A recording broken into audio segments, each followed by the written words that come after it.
A black woman in a suit, walking like a CO. One look and I know that ticket's fake. The white cop sneered as she approached the first-class gate at the airport. He didn't scan her code. He didn't need a reason. Her skin color and the way she carried herself were enough for a man drunk on authority to switch into full-blown humiliation mode. He snatched her ticket, cuffed her in front of the entire flight crew, satisfied as if he had just unmasked a fraud. But he didn't know he had picked the wrong target.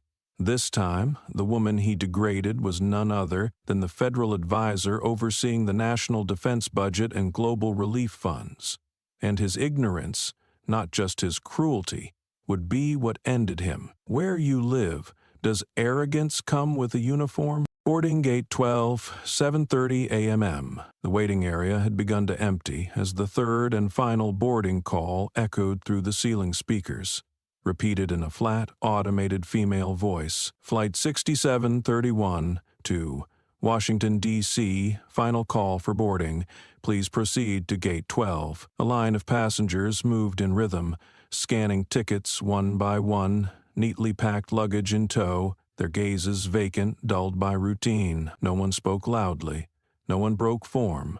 Just the synchronized quiet of a society functioning as programmed, until she appeared. Celeste Ruth Coleman, 62 years old, black, her salt and pepper hair neatly pinned at the nape, wearing a buttoned black suit and plain low-heeled shoes with no visible brand. In her left hand was a dark leather laptop bag. In her right, a phone balanced between thumb and forefinger, a posture neither arrogant nor deferential. She approached the front of the line and raised the QR code on her screen to the scanner. The green light blinked. The familiar beep sounded. Done. The system approved. But she could not proceed. An arm extended across her path, slow but firm, like an automated gate in a system coded with prejudice. Hold on, came a male voice, not loud but sharp enough to sever the air. Rick Hardwell, airport security officer, over 6 feet tall, high and tight haircut, black gloves on his hands, radio hissing faintly on his shoulder. He stared at her with unfiltered suspicion.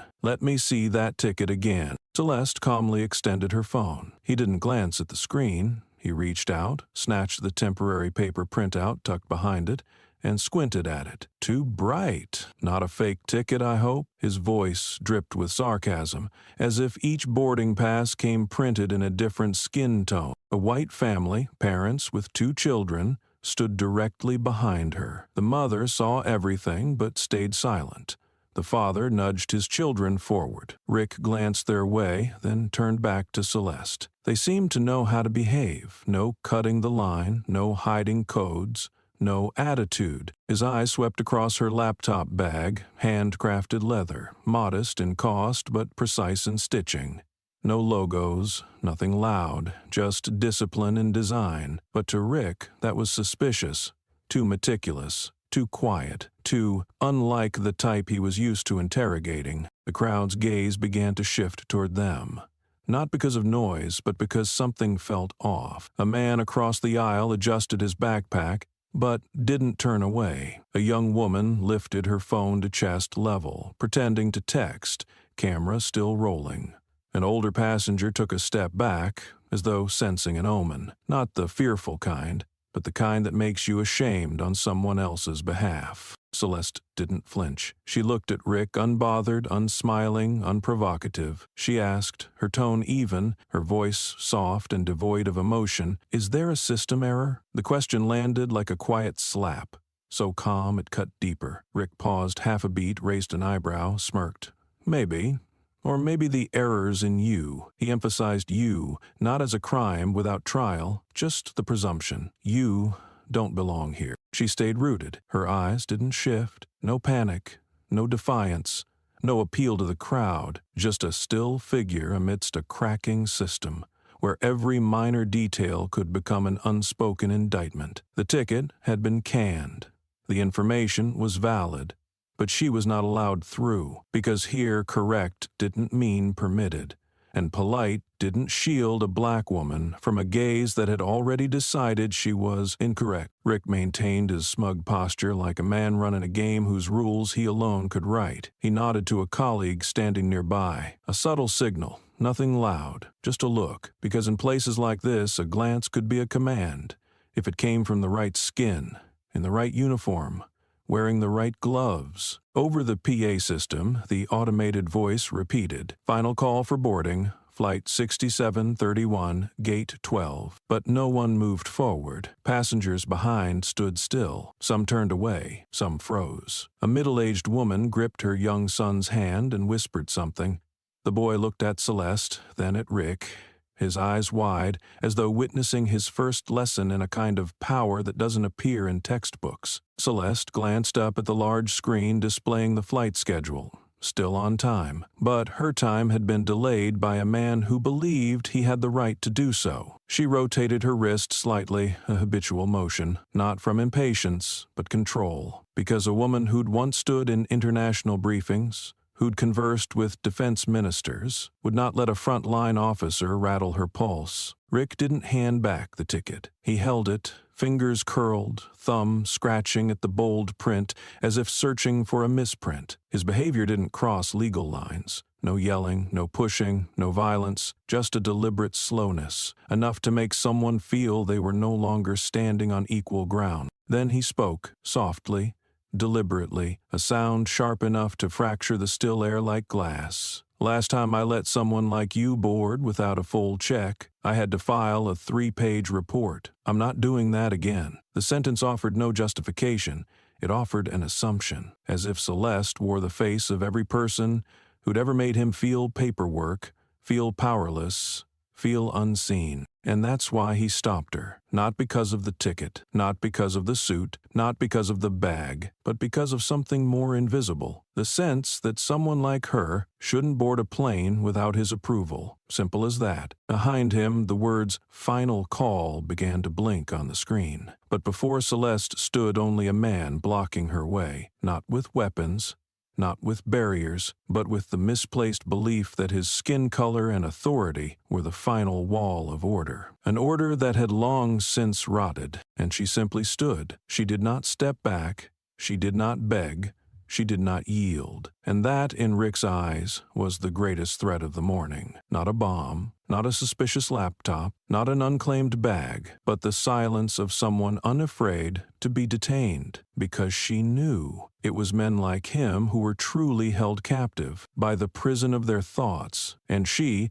having lived through all she had, didn't need to say a word to prove it. She only needed to stand. That moment lasted no more than 10 seconds, but in Rick's mind, the silence lodged like a thorn in the ego he had built from fleeting authority and a sneering disposition. He hated the way she stood, the way she looked at him, and especially the way she had no intention of yielding. A black woman, unafraid, unapologetic, not flustered into explaining herself, standing so upright that it made him feel threatened, not by force, but by the presence of a dignity beyond his grasp. Rick flexed his wrist, the rubber of his gloves letting out a faint squeak, then stepped forward, fully blocking Celeste's path. He didn't need to raise his voice. His steel-edged tone cut through the air enough. "Face the wall. Hands behind your back. No explanation, no warning, no legal protocol invoked. Just a blunt, dry command, heavy with dominance, like a foreman issuing orders to faulty cargo." Celeste didn't protest or lift her chin.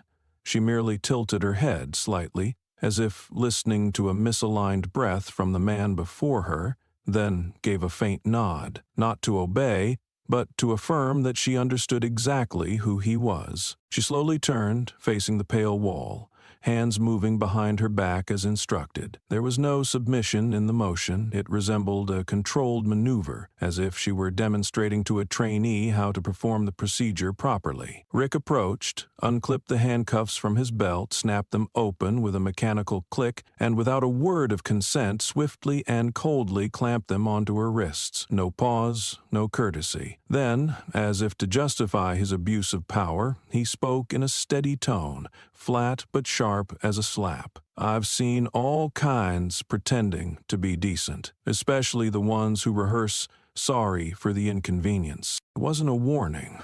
It was a conviction. He didn't care who she was, where she was headed, or whether she'd done anything wrong. All he needed was to feel right, and that feeling, cobbled together from warped experience and petty power, became the only justification he needed to tighten metal around the wrists of a woman he didn't understand and didn't plan to. Celeste didn't resist, didn't turn back, didn't speak a word. Her shoulders remained steady. Only her eyes dropped slightly to look at her shoes, black, clean, low-heeled, silent, as if her thoughts had already moved on to where she was meant to go, to the steps she would no longer take, rather than the man who had deliberately humiliated her. Those shoes had walked through countless international summits, down government corridors, into meetings where every word was measured, and now they stood motionless in an airport hallway, while a man who understood nothing of dignity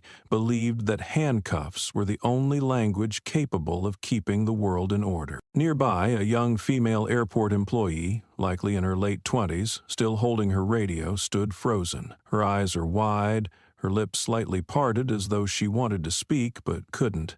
She looked at the scene unfolding before her as if witnessing the collapse of a moral code that the system had long tried to mask with its rehearsed anti-bias training. Then, almost involuntarily, she raised her hand, pressed the internal radio button, and whispered, "Wrongdoing." Her voice was unclear. Was it fear? Was it sorrow? Or was it the sting of betraying something long dead within this institution? 3 meters away, a little girl about 8 stood with her mother.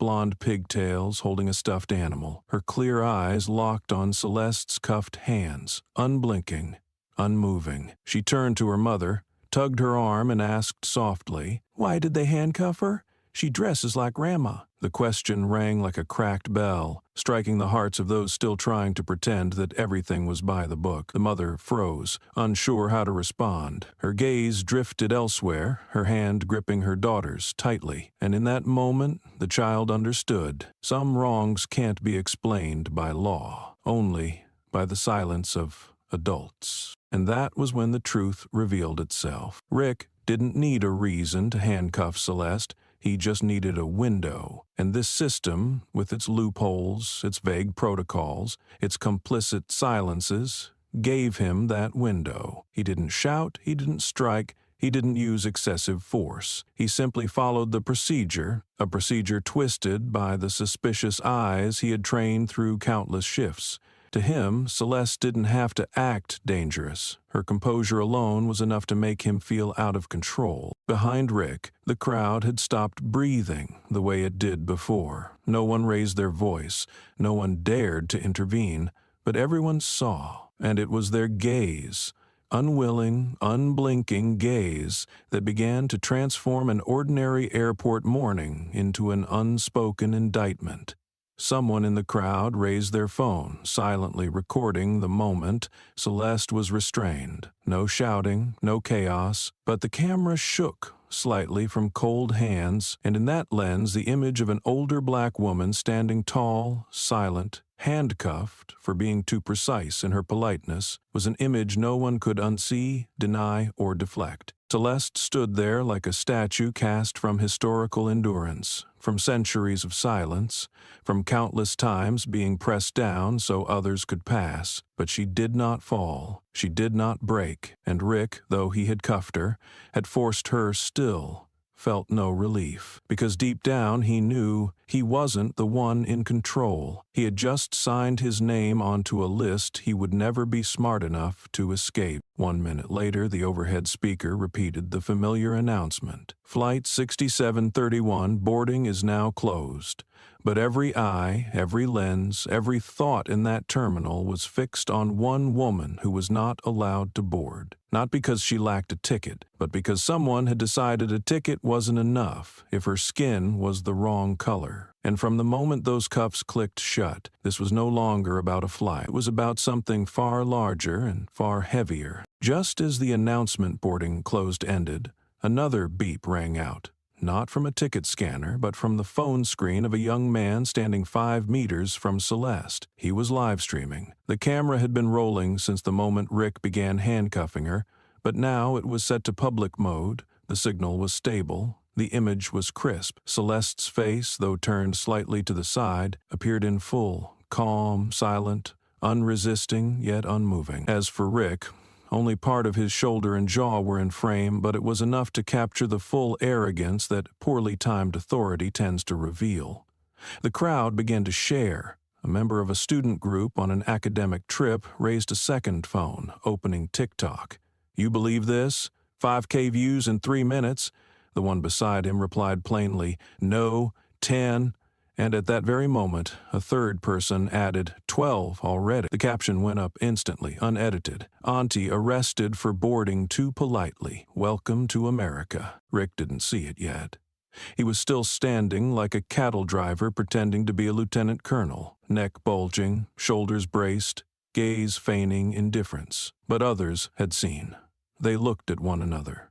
They looked around. The atmosphere began to change. No one spoke loudly, but everyone understood. From this moment on, every move, every glance, every word would be captured, magnified, shared, and never recalled. A second world had just opened, and in it there were no exemptions for those hiding behind uniform. Rick realized it when he saw the phone aimed directly at him. He frowned and marched toward the young man. "Turn that off, or I'll—" His sentence never finished because a hand rose between him and the camera. A tall, lean, black student wearing glasses and a crossbody bag stood his ground. His voice wasn't loud, but each word landed cleanly, without an inch of retreat. "Or you'll what? Arrest another person?" The question wasn't for Rick. It was aimed squarely at the silent crowd. Like a stone dropped into what had seemed a still lake, it unleashed a ripple effect no one could stop. Rick faltered for half a second.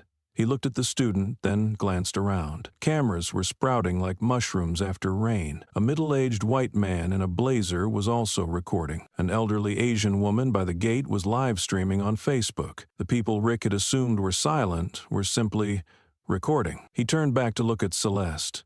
She still stood there, back straight, hands cuffed, head tilted slightly, eyes forward. And just as he turned, she too tilted her head, meeting his gaze. Not with fury, not with blame, not with a threat, just a look, sharp as a blade, still as stone, and cold in a way he could never touch. The camera zoomed at that exact moment, that frame.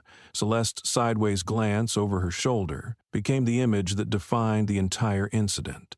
It became the cover photo for 300 articles in the days that followed. It was printed, color-corrected, quoted, and shared over 2 million times in 3 days. But at that moment, Rick didn't know. He only felt the chill crawl down his spine. A white passenger, middle-aged, with speckled facial hair, who had been standing silently in the back row of seats, quietly stepped toward the students. He wasn't filming. He didn't raise his voice. He only murmured, "That's the first time I've ever seen an elderly woman handcuffed and still stand that straight." His voice was raspy, choked with a feeling that hadn't yet been named. Shame, for all the times he'd witnessed too much and said nothing, or perhaps awkward admiration for a woman who didn't flinch, even when submerged in contempt. By now, Rick saw the main recorder being shielded by the crowd. He stepped back, intending to turn toward Celeste and say something to salvage the moment, but it was too late. A flurry of messages buzzed into a nearby airport employee's phone. The young woman opened her screen, and there it was, Celeste's image in gleaming metal cuffs, front and center on the homepage. A message popped up. "Mom, I just saw her get arrested at the airport I work at. What's going on?" From her middle school daughter. And the mother, staring at the real woman in front of her, suddenly didn't know what to say. In an instant, the airport was no longer just an airport. It had become a crime scene. No blood, no bullets, no body, but a kind of slow execution by humiliation. A social homicide, where the victim does not fall, but is filed away as someone fated to endure invisibly. Rick didn't notice, but Celeste did. She read every gaze. She felt the shift in the crowd. Not passive anymore, but slowly waking up. She knew who was filming. She knew how much the camera had captured, but she stood still. No shouting, no explanation, no performance, because she knew in this era you no longer needed to speak to prove anything. One image at the right moment would become irrefutable evidence, and she had become living proof of a truth long buried, that there are still people in uniform who disregard human dignity, that civility can be seen as a scheme. Doing things right holds no value when the one in power refuses to recognize it, and that, sometimes, standing still is a form of resistance. Online, the view count exploded. 20,000, then 30, then 50. The first comments rolled in. "What the hell? She didn't do anything wrong. I was on that flight last week. They don't check tickets this hard. They cuffed an old woman for being too polite. We're doomed." A new hashtag was born. Gate 12 shame. And just like that, the story no longer belonged to Gate 12. It had crossed security lines, outpaced the PA system, and outgrown airport regulations. It spilled outward, onto screens, into hearts. Rick began to feel the atmosphere truly shift. He looked around and saw the eyes. No longer eyes of deference, no longer eyes of caution, only eyes that had awakened, watching, judging, but saying nothing. A verdict without a judge. No lawyers, no courtroom, because Rick, through his petty, malicious act, had testified against himself. Celeste remained silent, still hadn't said a word, but her eyes, those eyes, were now being seen by thousands simultaneously. Not in conference chairs, not in portraits hung in official halls,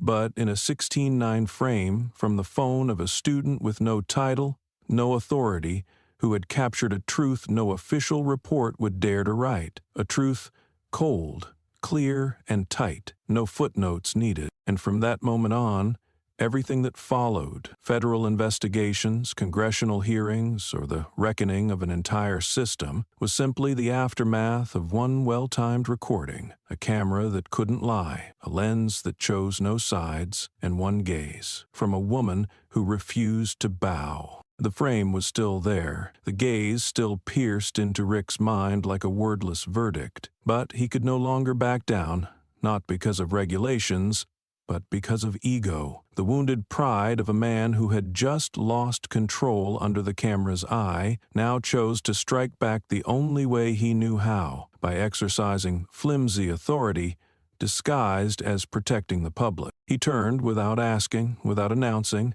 and bent over to open the crossbody leather bag at Celeste's side. The cuffs on her wrists clinked faintly. No resistance, no struggle. She simply tilted her head slightly, looking directly at what he was doing, as if to memorize every motion, every finger, every violation, and let him walk himself into his downfall without lifting a finger. Rick pulled out the laptop. Small, sleek, charcoal-colored, no visible logo on the casing. He tapped the lid.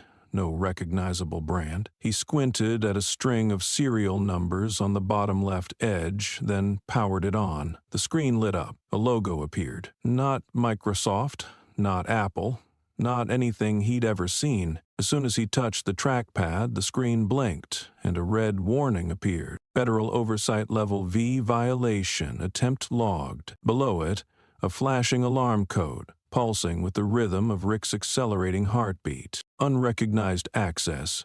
Federal liaison protocol is active. 1 second, then 2. Rick stepped back, but his mouth wasn't ready to let go. He forced a nasal chuckle, a mocking laugh meant to mask panic. A laptop like this? Guess it's not for regular folks, huh? It landed like a death rattle. But this time, no one laughed.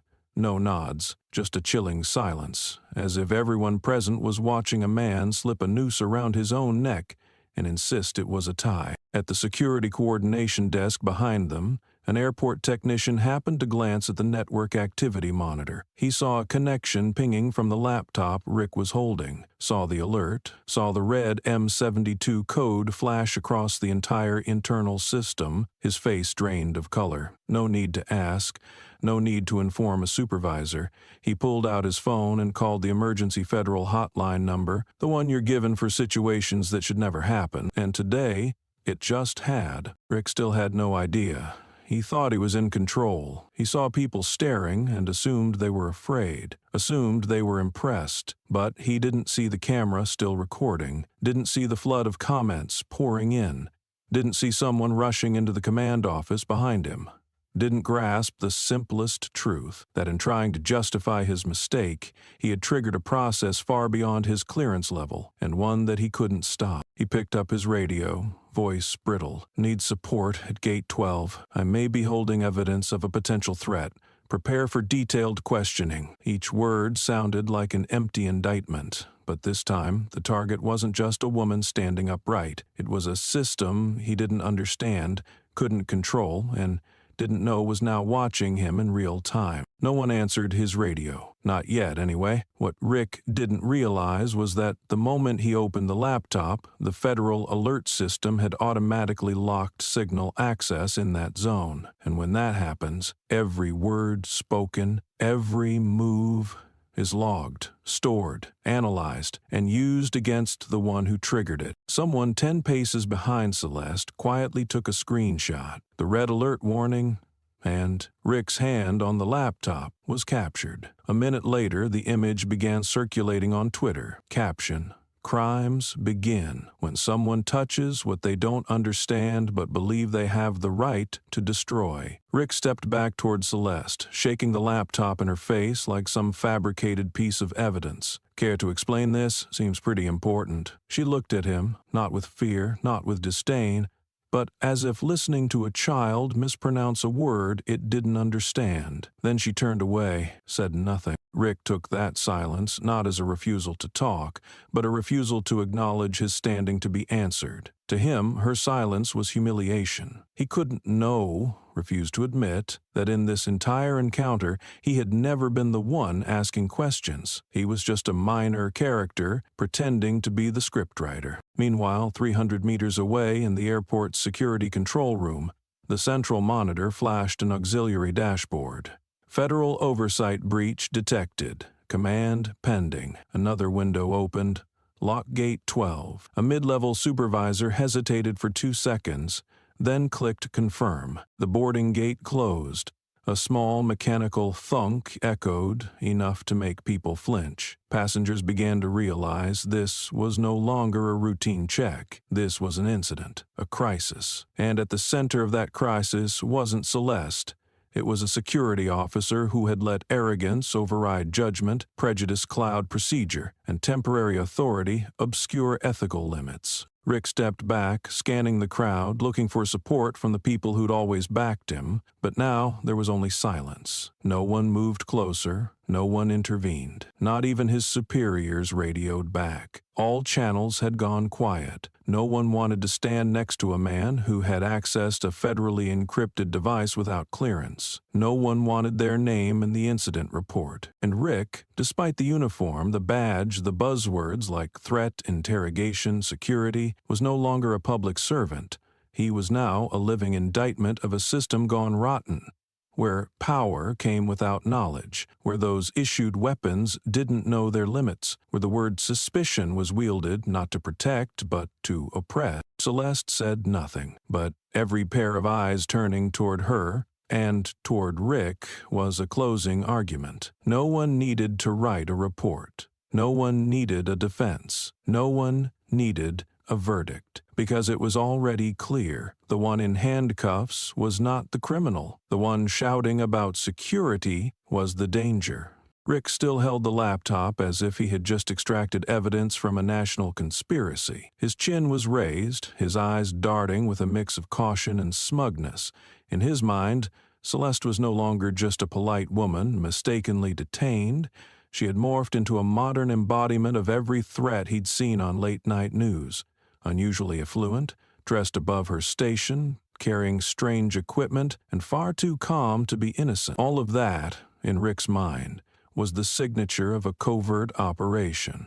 And he, as always, believed he was the only one in the airport sharp enough to sniff it out. What he didn't know was that the laptop had just transmitted a top-secret encrypted signal, an automatic sequence initiated, piercing through internal network layers, temporarily overriding airport security protocols, and triggering a level of alert never before recorded in the passenger control system's operational history. On the main surveillance monitor in the airport's security command center, a red message appeared: clean, steady, not flashing, but dropping the room's temperature by several degrees. Breach of oversight protocol M72. None of the on-duty staff knew what M72 was, but they knew one thing: that line didn't appear due to a technical error, and any procedure that followed it didn't require their permission. A second later, the chief supervisor's radio crackled, this time not from the internal patrol team, but from the emergency line that only activates when the system shifts status. Lock gate 12, initiate internal oversight, maximum priority. No explanation. No one questioned it. No one dared. The operator hit the red button, and the auto-lock system at gate 12 engaged, not with a dramatic clang, but with a discreet snap that still made nearby passengers turn their heads. The steel door slid shut slowly, sealing like a verdict without a jury. Rick turned around, watching it closely, confused. He squinted, raised his radio. Gate 12 is being remotely controlled. Who's authorizing direct override of this sector? No one answered, because at that moment, he was no longer central to any chain of command. He had accidentally triggered a tier of power that did not exist in the world he thought he knew, and now all that remained for him was to flounder in a flood of information for which he had no map. An undercover federal oversight agent had just left the tech room.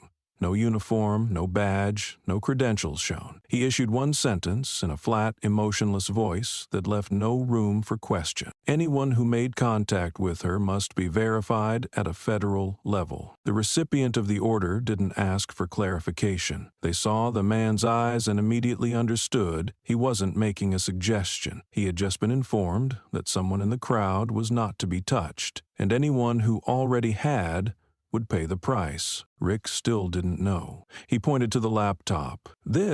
I may be holding evidence tied to a federal intervention plot. He stressed the word federal as if it gave him divine authority. In his eyes, Celeste was no longer a victim, she was a target. A suspect is to be restrained, accused, and exposed in public. But the crowd no longer listened to him. Their eyes had moved past the man shouting about conspiracies and toward the woman who remained silent. Celeste hadn't budged. Her hands were still cuffed behind her.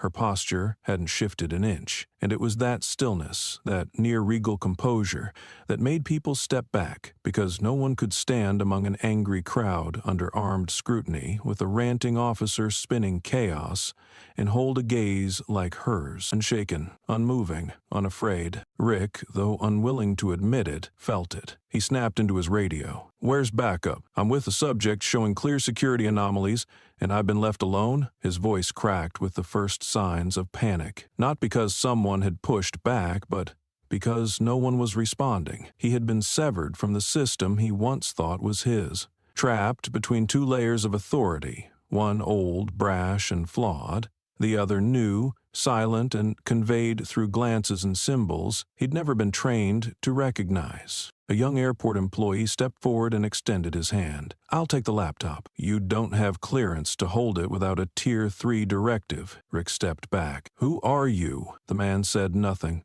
just handed him a card. No name, only a silver octagon embossed. Rick stared at it, confused, when another command came: "Place it on the table, now." Rick obeyed, not because the man had a weapon, not because he was threatened, but because, for the first time, Rick feared something he couldn't see, a power that didn't wear uniforms, didn't raise its voice, didn't summon reinforcements, a power that didn't need to declare itself, because it had always been there, and Rick had just touched it by mistake. Celeste said nothing, but no one dared call her a passenger anymore. No one asked for her ticket, no one cared why she was there, because now she was no longer a person.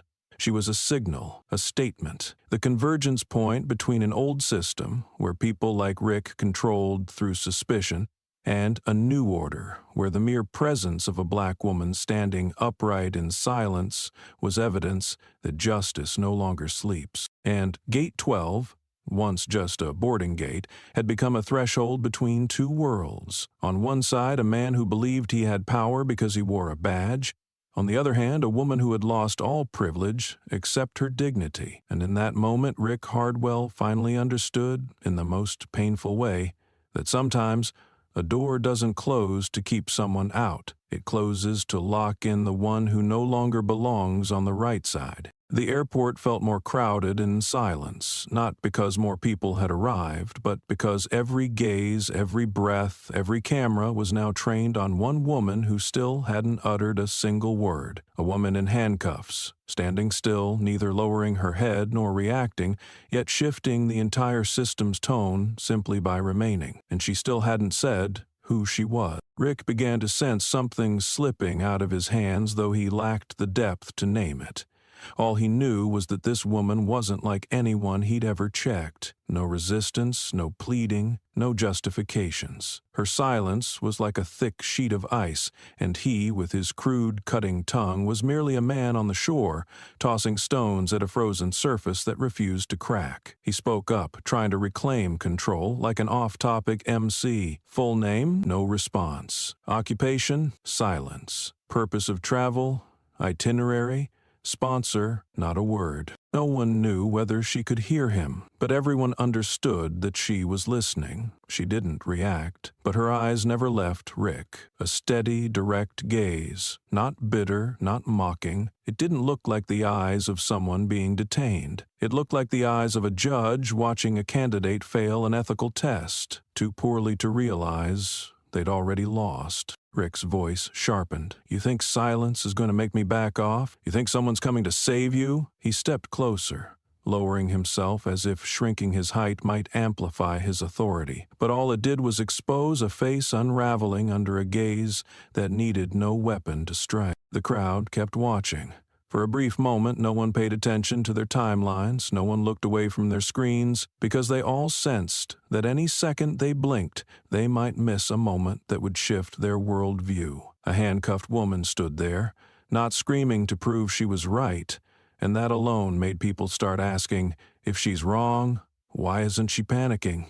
If she's harmless, why is she restrained? And if she's dangerous, why does the man confronting her seem more unsettled than she is? An airport employee, white, late 40s, leaned toward a colleague behind the baggage check area. I think I've seen her before. Last year's Global Economic Summit, right? I think there's a clip of her talking about international budget structures. The voice is the same. The colleague didn't reply. He was too focused on Celeste's face, where every feature, every micro-movement didn't perform, but commanded. It wasn't arrogance. It was a precise awareness of her position and the irrelevance of the man trying to control her. Rick overheard the whisper and seized the chance to throw cold water on what he thought was delusion. Don't idolize her. Hollywood's rotted your brains. The words came out both bitter and pathetic, like someone who smashed a luxury car's window with a brick, then claimed it was just dirt. Rick still believed Celeste was fabricating some saintly persona to mask something sinister. To him, silence had only two meanings, either defiance or manipulation. He lacked the framework to grasp that, for some, silence is the final and fiercest declaration. A young female passenger live streaming on Instagram held her phone at shoulder height. She said nothing. No commentary. But a few seconds later, she typed a caption beneath the feed. This woman carries herself in a way that makes me feel ashamed for standing still. The text appeared beneath the frame, where Rick was speaking nonsense, and Celeste stood expressionless, unmoved. Her silence didn't make people uncomfortable. On the contrary, it made them face the noise inside their heads. It forced every witness to ask themselves, if I were treated like that, could I stand still? If I were her, would I explode? Would I curse back, cry? But she did none of those, and that made her untouchable, because Rick had no idea where to strike when his opponent neither shielded nor swung back. Rick stepped back. Tiny fractures started forming in his mind. He had yelled, interrogated, tried to drown Celeste in pressure. screamed in the outdated dialect of the old system, and still she didn't budge. And the worst thing for men like him is realizing that someone can win without ever fighting him. He felt himself shrinking, not in size, but in presence. He began to diminish before a woman who had said nothing, done nothing, resisted nothing. When he realized he'd lost control of the narrative, he did what desperate men always do. He blamed. "You're violating the cooperation protocol. I have the right to report you as non-compliant." The words rang dry and hollow, like a busted fire alarm trying to warn of a blaze everyone already saw coming. Celeste didn't move, didn't reply. Her eyes maintained their intensity, like a spotlight on a bad actor who doesn't know when to leave the stage. And in that instant, something shifted. Rick, though unaware, was beginning to be consumed by the very power vacuum he'd created. He thought he was investigating. In truth, he was being watched. He thought he was interrogating. In truth, he was being judged.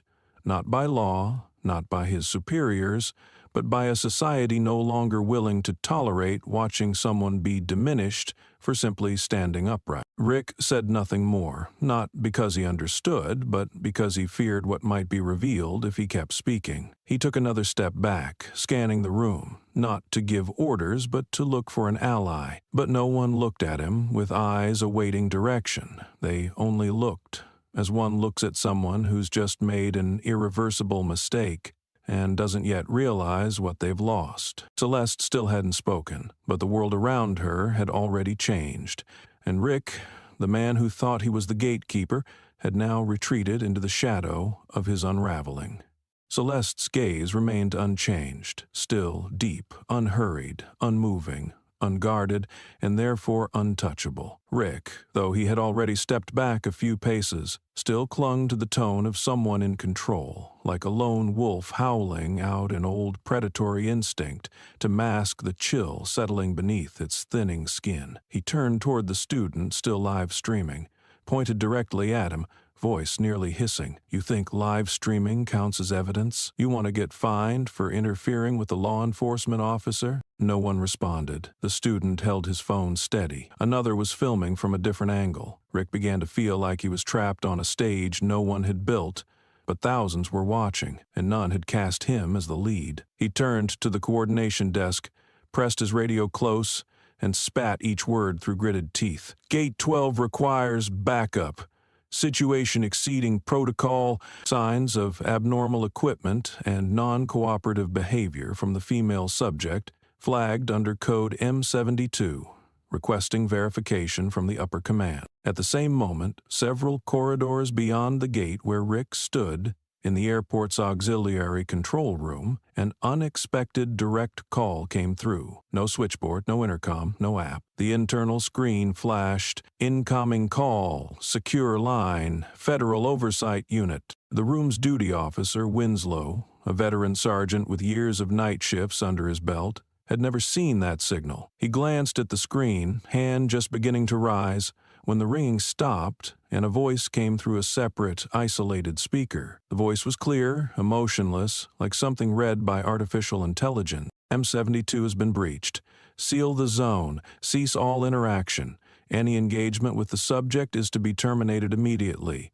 Oversight Command will assume control. No acknowledgement required." The transmission ended. No confirmation requested. No space left for questions. Sergeant Winslow broke into a cold sweat. 1 second later, as if by primal instinct, he whispered, "Roger, federal emergency." His tired eyes, worn from years of uneventful shifts, now stared at a door to hell creaking open. He didn't call a supervisor. He didn't double-check. He simply reached down, typed in the emergency override code, shut off all auxiliary communication lines, and began rerouting full operational control of Gate 12 to the Federal Rapid Response Unit, an entity he had only heard of during theoretical emergency drills. Back at Gate 12, Rick still stood on a stage whose scenery had begun changing behind his back. He continued barking into his radio, I need a supervisor. Why is no one answering? I've just detected a network security breach from a laptop marked with code M72. He emphasized M72 like a man who believed he'd just cracked the code to a terrorist plot. But instead of hearing approaching boots or backup,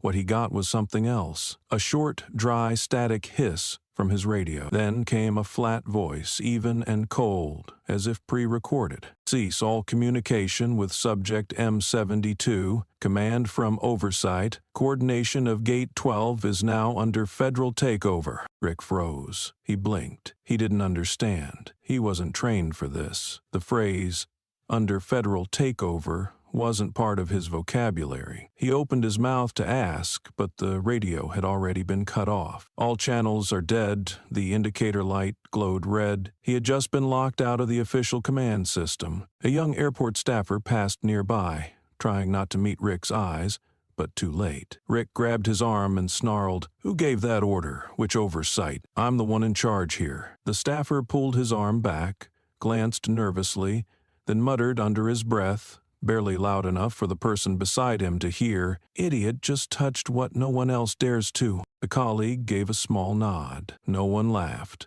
No one objected. Just a quiet, grim acknowledgement. No one took pleasure in watching a colleague about to be crushed, but no one dared to pull him off the tracks with the oversight train bearing down. Rick wasn't done. He turned back to Celeste. Her cuffs were still locked behind her back, still standing straight, still looking forward, but this time her eyes were no longer focused on Rick. She looked through him, not with disdain, but with erasure, as if he had been removed from her list of considerations, no longer worthy of analysis, not worth speaking to, not even relevant enough for confrontation. Something cold and unnamed began creeping down Rick's spine. He didn't understand why everything was silent. Why did no one speak?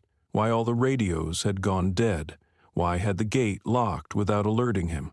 Why did no one back him anymore? And why all the eyes that once regarded him as the enforcer of justice now looked at him like a man who had just done something irreversible? Rick's fatal naivete wasn't that he didn't know he was wrong.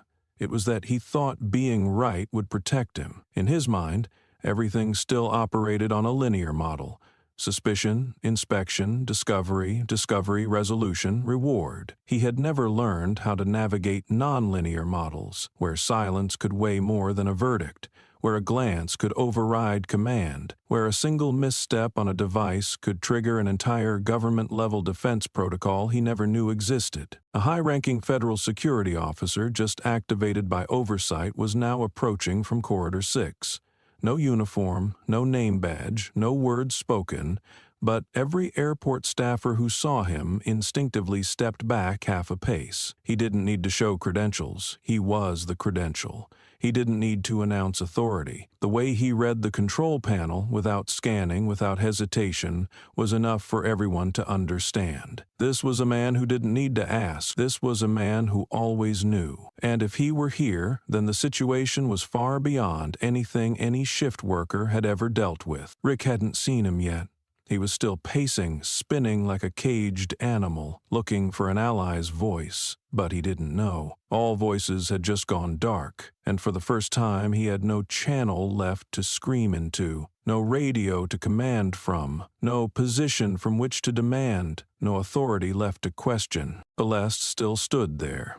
Not a word, not a motion, but her stillness had become the epicenter of an invisible quake reshaping the power structure, from Washington to the terminal, from encrypted devices to dead radios, from oversight signals to a voiceless call. It all began with a single signal. The signal had only just been sent from somewhere far away when its presence materialized right here. No footsteps, no sirens, no barked commands to clear the way. The man appeared as if he had never been absent.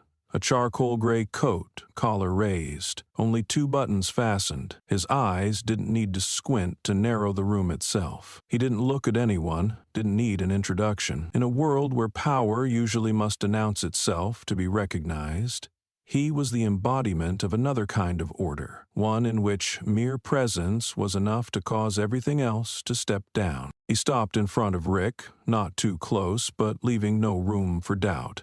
His left hand extended a card. No wasted words, no wasted motion. Illuminated by the sterile glow of the security monitors, the card bore the emblem of Federal Oversight, a unit that never needed advertising, because its very mention turned every moral presentation into dust. Rick swallowed, but forced himself to speak. He gave a slight chin raise, squinted at the card like he was hunting for a typo. There was none. Just one line beneath the silver seal. Authorized for Tier Z intervention, no clearance required. He didn't fully understand it, but Rick knew this wasn't a regular man. For the first time in a long time, he felt something he had forgotten: limits. The agent folded the card and slid it into the inner pocket of his coat. His gaze never shifted to Rick. It cut through him, as if no words were needed to establish the new hierarchy. Then he turned to a nearby airport staffer and spoke just loud enough to be heard, but not louder than necessary. "She is under national-level protection. Anyone who touches her won't hold a position after today." One sentence, one tier of power, one final line drawn between those who still had standing and the one who had just been removed from the board. No one reacted immediately. The entire terminal fell into a strange kind of silence. Not stillness, but the sensation that a regime had just been dethroned in full public view without a drop of blood. There were no guns, no courtroom, no announced verdict, but everyone understood someone had just lost the right to decide, and that someone was Rick. Rick turned to the agent, voice rising like a man cornered against a cliff wall. "Who is she supposed to be?" He tried to laugh, the strained, bitter laugh of someone who just watched the throne pulled out from under him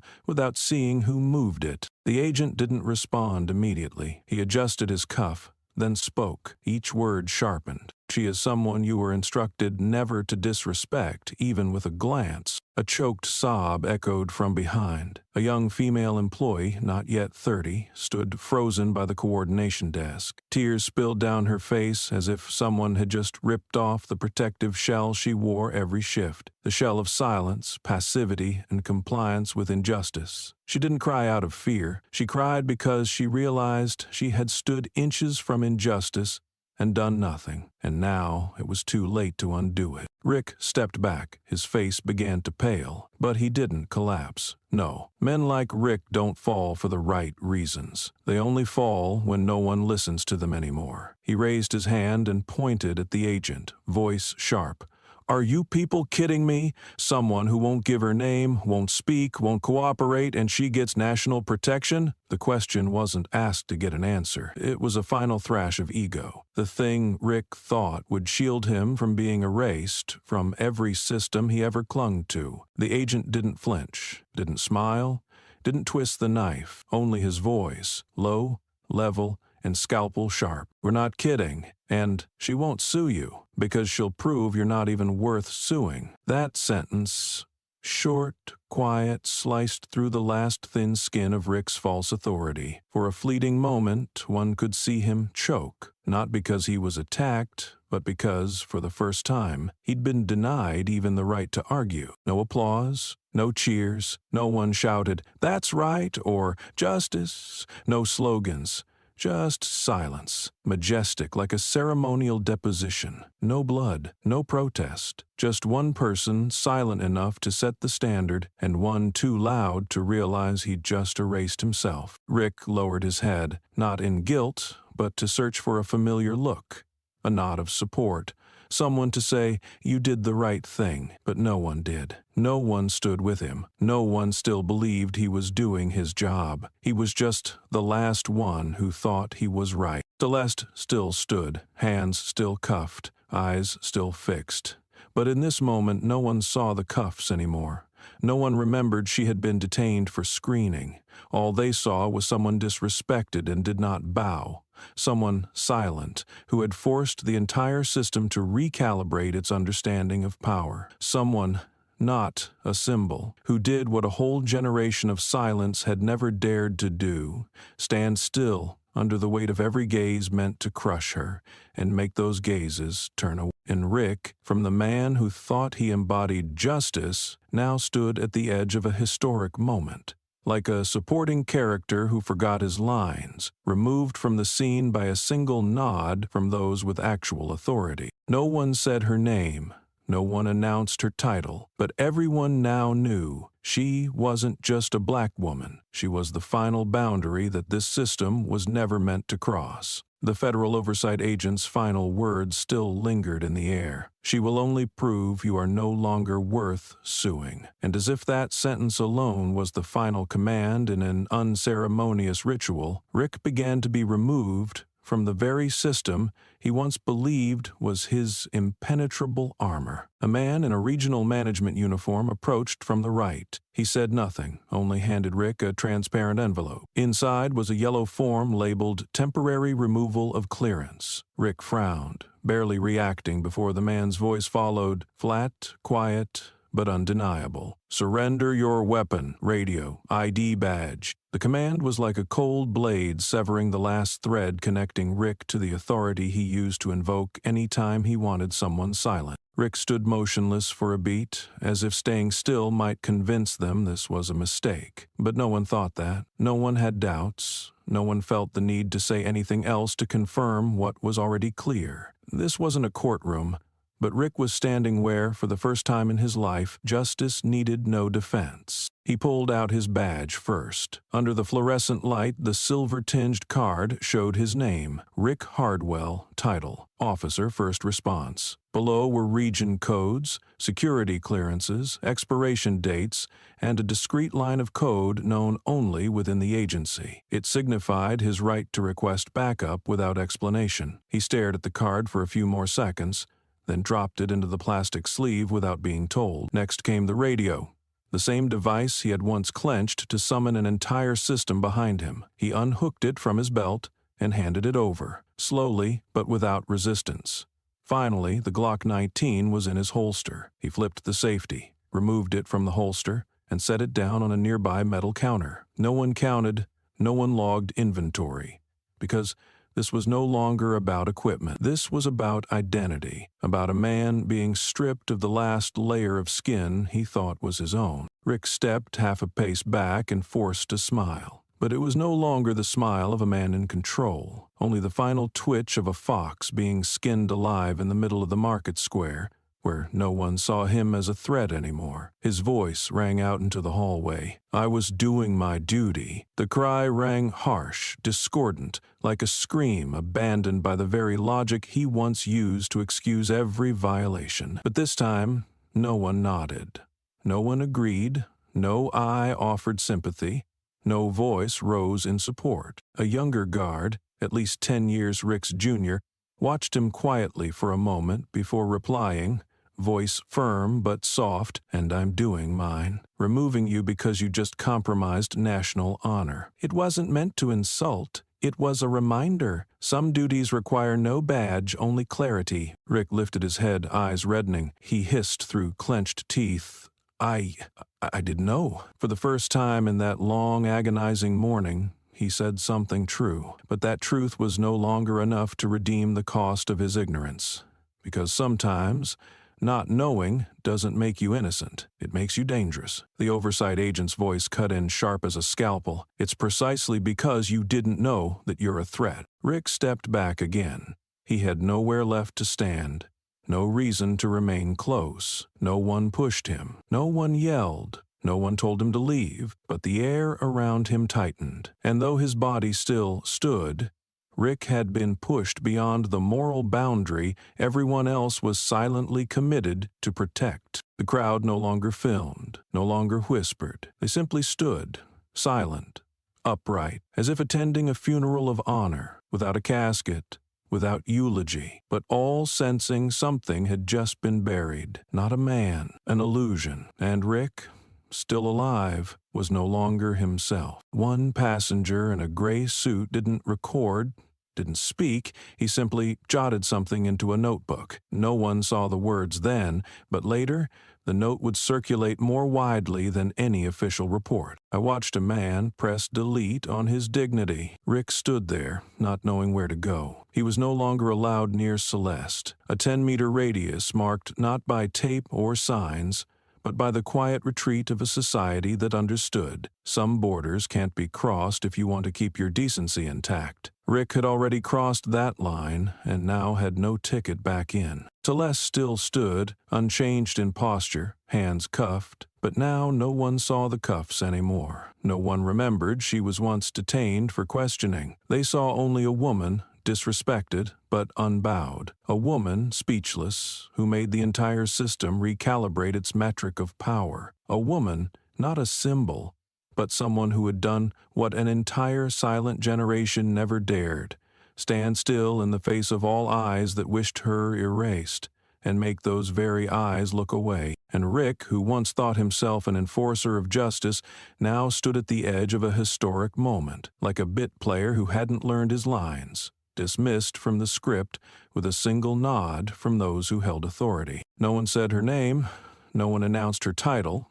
but everyone understood she wasn't just a black woman. She was the final line this system was never meant to cross. Rick had vanished from the frame. The spot where he once stood, chest puffed, finger pointed, voice raised, now lay empty, as though no one had ever occupied it. But everyone knew that space wasn't meaningless. It was the residue of a dismantled order, disassembled in front of hundreds of witnesses, not by legal precedent, not by courtroom procedure, but by a silence held long enough and a gaze that refused to look away. The federal oversight agent had stepped back into Corridor 3, leaving behind an open space like an unbuilt stage, where no one acted, no lines were rehearsed, no scripts were read, yet something historic was etched into memory. Celeste still stood there. Her wrists were still bound by cuffs. Her black suit remained neatly pressed. Her gaze carried no fire, no tears, and because of that, everything around her began to still, like the surface of water moments before it breaks into waves. Then she spoke. No one asked her to. No one introduced her. No one prompted her. But as soon as she began her first sentence, the entire Gate 12 fell silent, as if someone had hit a mute button on the world. It wasn't that her voice was loud. On the contrary, her tone was low, even, neither strained nor emotional. Yet each word felt compressed by the gravity of a lifetime spent standing in the shadows without ever bowing. My name is Celeste Ruth Coleman. The first 4 words, without title, without rank, without grandeur. Yet the moment they were spoken, every raised phone lifted higher, and every bystander holding their breath fell completely still. Federal advisor, defense budget oversight, global financial aid coordination. Her tone didn't change. No pride, no intention to command reverence, just clarity, each word slicing through the decayed arrogance of a system that had let a man cuff her without even asking her name. In the far left corner, the young woman live streaming let out a soft gasp. Her eyes were bloodshot, her cheeks were streaked with tears, yet her hands remained steady, the signal clear, the frame unbroken, because she knew that if she flinched now, an entire generation might lose proof that history changed direction on an otherwise ordinary morning. Celeste didn't stop. No one interrupted. No one coughed. No one moved. I came here to sign a famine relief agreement. A simple sentence. No jargon, no rhetorical punch, but within it a full indictment that someone holding the lives of millions had been detained simply for bringing the wrong skin tone into the right protocol. And now I must report that I've just been handcuffed. Not an accusation, not retaliation, just a report. But because it was spoken as fact, not as a wound, the entire Gate 12 turned heavier than a courtroom. The air no longer floated light enough to breathe. Every molecule seemed pinned down by something people thought had been left in the past, only now it had returned, colder, sharper, because this time it had been captured from every angle. The young woman lowered her phone. Her stream stopped. She buried her face in her hands and sobbed. No one comforted her. No one turned to look, because her weeping wasn't weakness. It was the gasp of a generation realizing a truth textbooks never taught, that justice doesn't come from memorizing statutes, but from having the courage to name wrongs the moment they unfold before your eyes. Celeste didn't look at anyone, didn't seek affirmation, didn't wait for applause. She stared straight ahead, as though there were still a path no one had yet walked to its end. Then she spoke one last sentence. Not a conclusion, but a slow, closing heartbeat, echoing into the listener's chest. The last time I was restrained like this, I was a child, watching my mother being dragged off a bus. A faint sound rang out, like a chair leg softly striking the floor, not because someone fell, but because someone stood up. Too suddenly, unable to bear hearing a woman like her speak, in such chilling calm, of a shame that had lingered for over half a century. She paused, not for drama, but because the next truth needed to stand alone, like a stone laid on a grave no one dares unearth. The second time is today. Something ripped quietly through someone's chest, like the air had been vacuumed from the room. No one cried aloud, but many bowed their heads, not because they pitied her, but because they had just seen themselves and realized how long they had stood by while justice was being shredded in plain sight, still confident they were not involved. No one said anything more. Nothing needed to be said, because in just 12 sentences, Celeste had accomplished what 30 years of congressional debate had not. She forced an entire system to look at its reflection through the face of a woman standing still, handcuffed, but never subdued. She didn't need to flash credentials. She didn't hand out a business card. She didn't offer a defense. She simply stood in the exact spot at the exact moment when everyone who had once dodged the truth was now forced to lift their heads and witness it. And she had done it, not to win, but to remind the world that some people don't need a podium to silence an entire terminal. Her name was Celeste Ruth Coleman, and now everyone knew. Less than an hour later, the live stream footage captured by the young college student appeared on CNN's noon broadcast. No clickbait headline, no dramatic music, just a single white line against a black background. Cuffed at gate. Oversight breach involving federal advisor Celeste Ruth Coleman. The story spread like wildfire across a dry forest, not because of emotion, but because of the undeniable weight of a truth no one could evade anymore. The hashtag #CuffedAtGate first appeared on Twitter at 11:43 a.m. By 12:06, it topped national trends.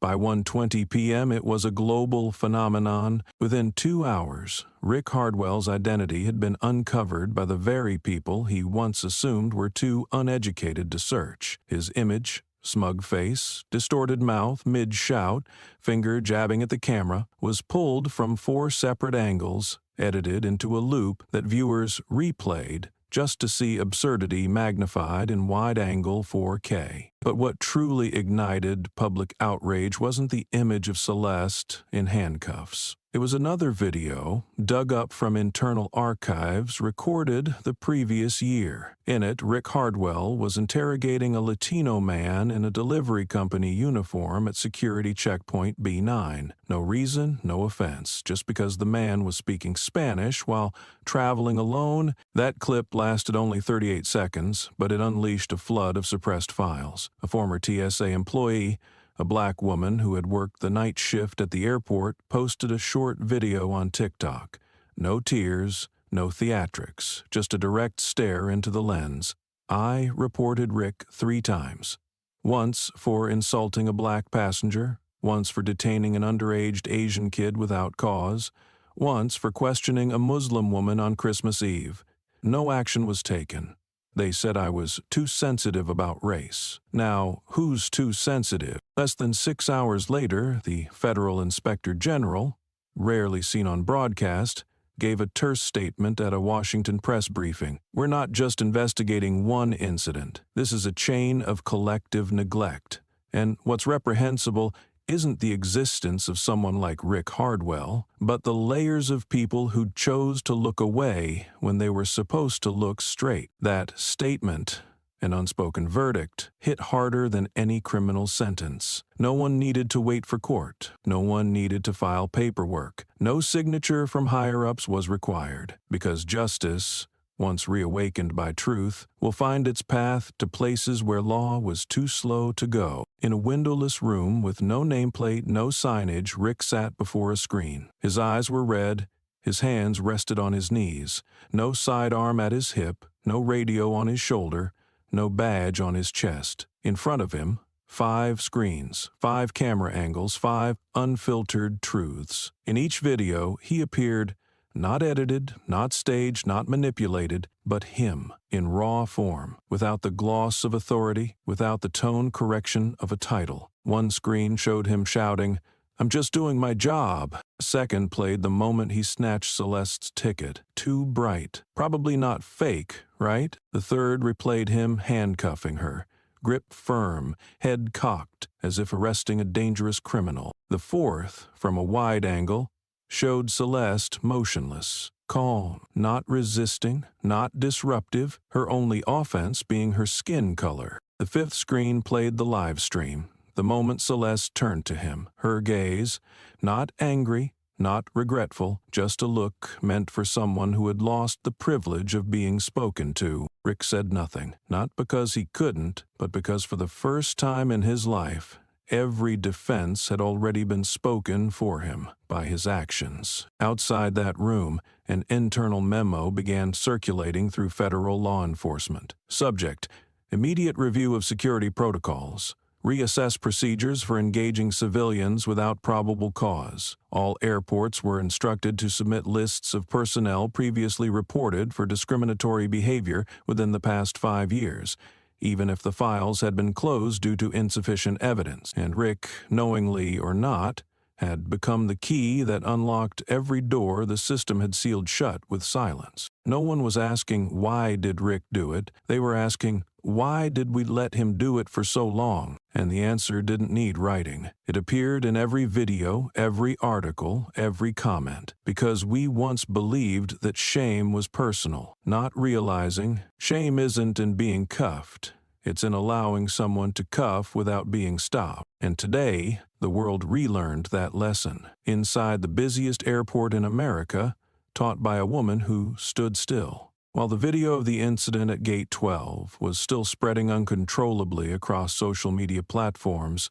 another audio file, without visuals, without eye contact, without footage, quietly began circulating within the U.S. Transportation Security Administration, TSA. It had no introduction, no opening segment. It wasn't posted by anyone with a recognizable name, but within 4 minutes of first being played, in a private Slack group for airport staff, the recording had already jumped to emails, text messages, and across all access road barriers. A voice emerged, dry and fragmented by ceiling fan noise and the tapping of keyboard keys. "I can't stand black women in suits walking like CEOs. One look and you know it's fake. Acting like it's real." Then came a burst of laughter, not long, but bitter enough. The kind of laugh that doesn't need anyone to join in, because the speaker already believes they have the right to laugh like that and never be questioned. The voice on the recording wasn't loud, nor was every word enunciated, but it was unmistakable. Each sentence ended with a rasp. Each phrase began with a short, clipped breath. It was the tone of someone used to giving orders, used to making judgments, and used to hiding contempt beneath the kind of neutral cadence that the system once deemed harmless. And that recording, despite showing no face, offering no context, and containing no timestamp, was enough to destroy the last wall of defense Rick had clung to: denial. AI analyzed the voice. It took less than 20 minutes to confirm. Voice analysis labs from TSA, the Department of Homeland Security, and even 2 major media networks all reached the same conclusion. The voice belonged to Rick Hardwell. Match rate, 100%.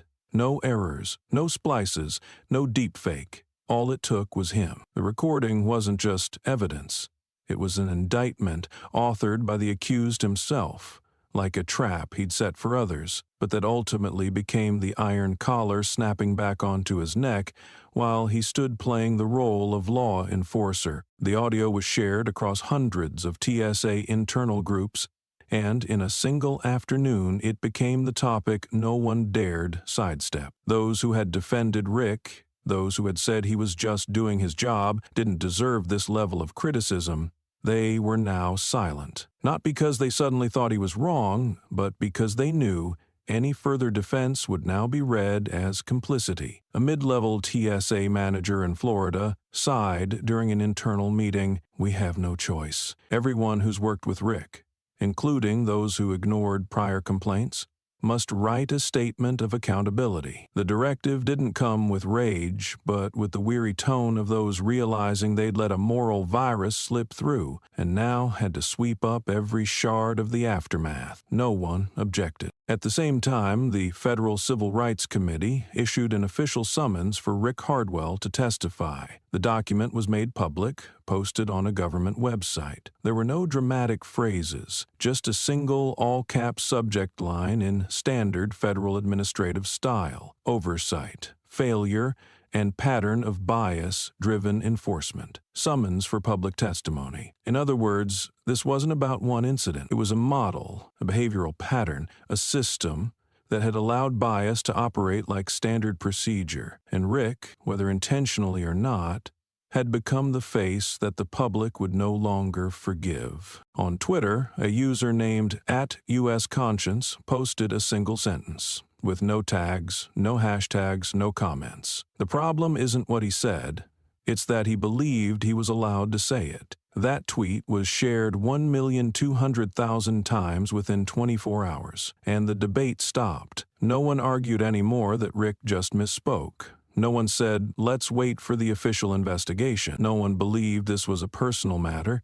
because an entire system, from internal radio chatter to shift room culture, had once tolerated statements like that being uttered in broad daylight without reaction, without warning, and worse, without being remembered. But the recording didn't forget. It wasn't bound by selective memory. It wasn't distorted by personal emotion. It wasn't censored by the department head. It had only one task: to play back, to repeat, to cut through the polished veneer of civility that institutions once used to plaster over wrongdoing. Rick, alone in a sealed room, after watching all the videos, finally listened to the recording, not through headphones, not from a compressed file, but through loudspeakers, played by the very person in charge of internal inspection. He didn't react. He didn't stand. He didn't argue. He didn't slam the table. He didn't shout, "That's not me," because he knew every reaction was meaningless if, in the beginning, he had believed he had the right to speak without accountability. And that is the most terrifying thing about a broken system. It doesn't raise monsters. It raises those who think they're harmless. Now, no one defends. No one is confused. No one gets to forget. As Rick's recording began triggering internal crisis management systems, Celeste's identity spread in the opposite direction. Not in silence, but in a simmering wave of respect, like a quiet referendum on honor, taking place among the circles of power Rick had never entered. The woman he had yanked a boarding pass from, handcuffed and interrogated as though she were a third-rate imposter, now appeared in a photo taken less than a year ago. That photo wasn't leaked by the press, but came from the official White House account, retweeted after 274 days of dormancy. Celeste Ruth Coleman shaking hands with the president at the signing of an Energy Security Act uniting the U.S. and the European bloc. The suit she wore that day, ash gray, round-necked, sharply tailored shoulders, was the same outfit she had on when Rick cuffed her at Gate 12, and that fact, unintentionally, turned the moment of Rick's public insult into a head-on collision between the old system and a dignity once positioned next to a presidential signature. On LinkedIn, a speech from 2021 was resurfaced, excerpted from Celeste's address at the Intergovernmental Conference on Fiscal History and Human Rights. In the 4-minute clip, she stood behind a glass podium, holding no papers, using no prompter, and spoke slowly, deeply. There are people in history who were handcuffed, not because they did wrong, but because someone else believed they didn't belong where they stood. Have we grown so used to handcuffs that we now think they are part of the security process?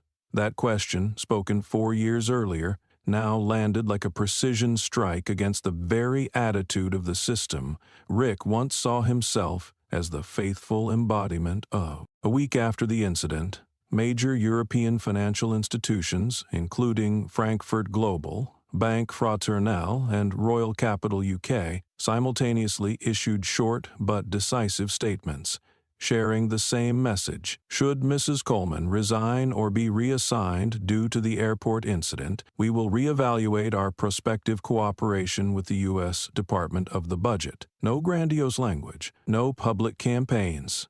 Just the subtle lift of a finger from entities capable of shaking economies with a single postponed signature. The Guardian called her the first woman to make global finance see the U.S. budget not just through technical lenses but through a moral one. Forbes published a piece by an Indian businesswoman who had met Celeste at a post-pandemic recovery forum. She wrote, "We had heard her speak. We had never seen her trampled. Now we have, and we admire her more. No one questioned why a person who once oversaw post-war aid networks flew without escort. No one wondered why she wore no insignia or diplomatic badge. Because now, that simplicity was no longer a cause for suspicion. It was the highest form of dignity, something people like Rick could not recognize. And Rick, the man who once believed he had the authority to decide who got to board a plane, turned out to be the last person in the country who didn't know who she was. In the employee holding room, he gripped his phone. After nearly a week without access to his radio and barred from all media contact, he was allowed a single phone call under legal aid protocol. He didn't call a lawyer, didn't call his wife, didn't call a union rep. He dialed his former superior, the one who had once sponsored his promotion to emergency patrol supervisor. His voice was hoarse. "Is she?" A silence followed, lasting the space of 3 steady breaths. Then the voice on the other end replied flatly, "The woman once nominated by the president to be Deputy Secretary General of NATO, but declined because she was still teaching global policy at a public university." He went quiet, asked nothing more, because even if he had, any answer would only make it clearer. Everyone, from embassy staff to interns fresh off their policy placements, knew exactly who she was. Only he, the man once in charge of an entire airport gate zone, had been the blindest cog in the entire system. As the media began to recast Celeste not as a typical victim but as a symbol of integrity, transcending racial labels, the articles no longer carried sighs, they became sirens. The New Yorker published an op-ed, "We've grown too used to asking who was the victim, and not enough what system bred the one who got it wrong." The Washington Post closed its editorial with an ice-cold line. Rick didn't know who she was, not because she hid it, but because he was never taught how to recognize someone who didn't need power to deserve respect. Celeste offered no statement to the press, gave no interviews, released no comment. But from her silence, it became clear she didn't need to justify herself because the very system that once trampled her now had to bow an apology. Rick, now reduced to a name buried in comment threads, a case study in the blindness of authority, no longer belonged to any rank. He wasn't even worth hating.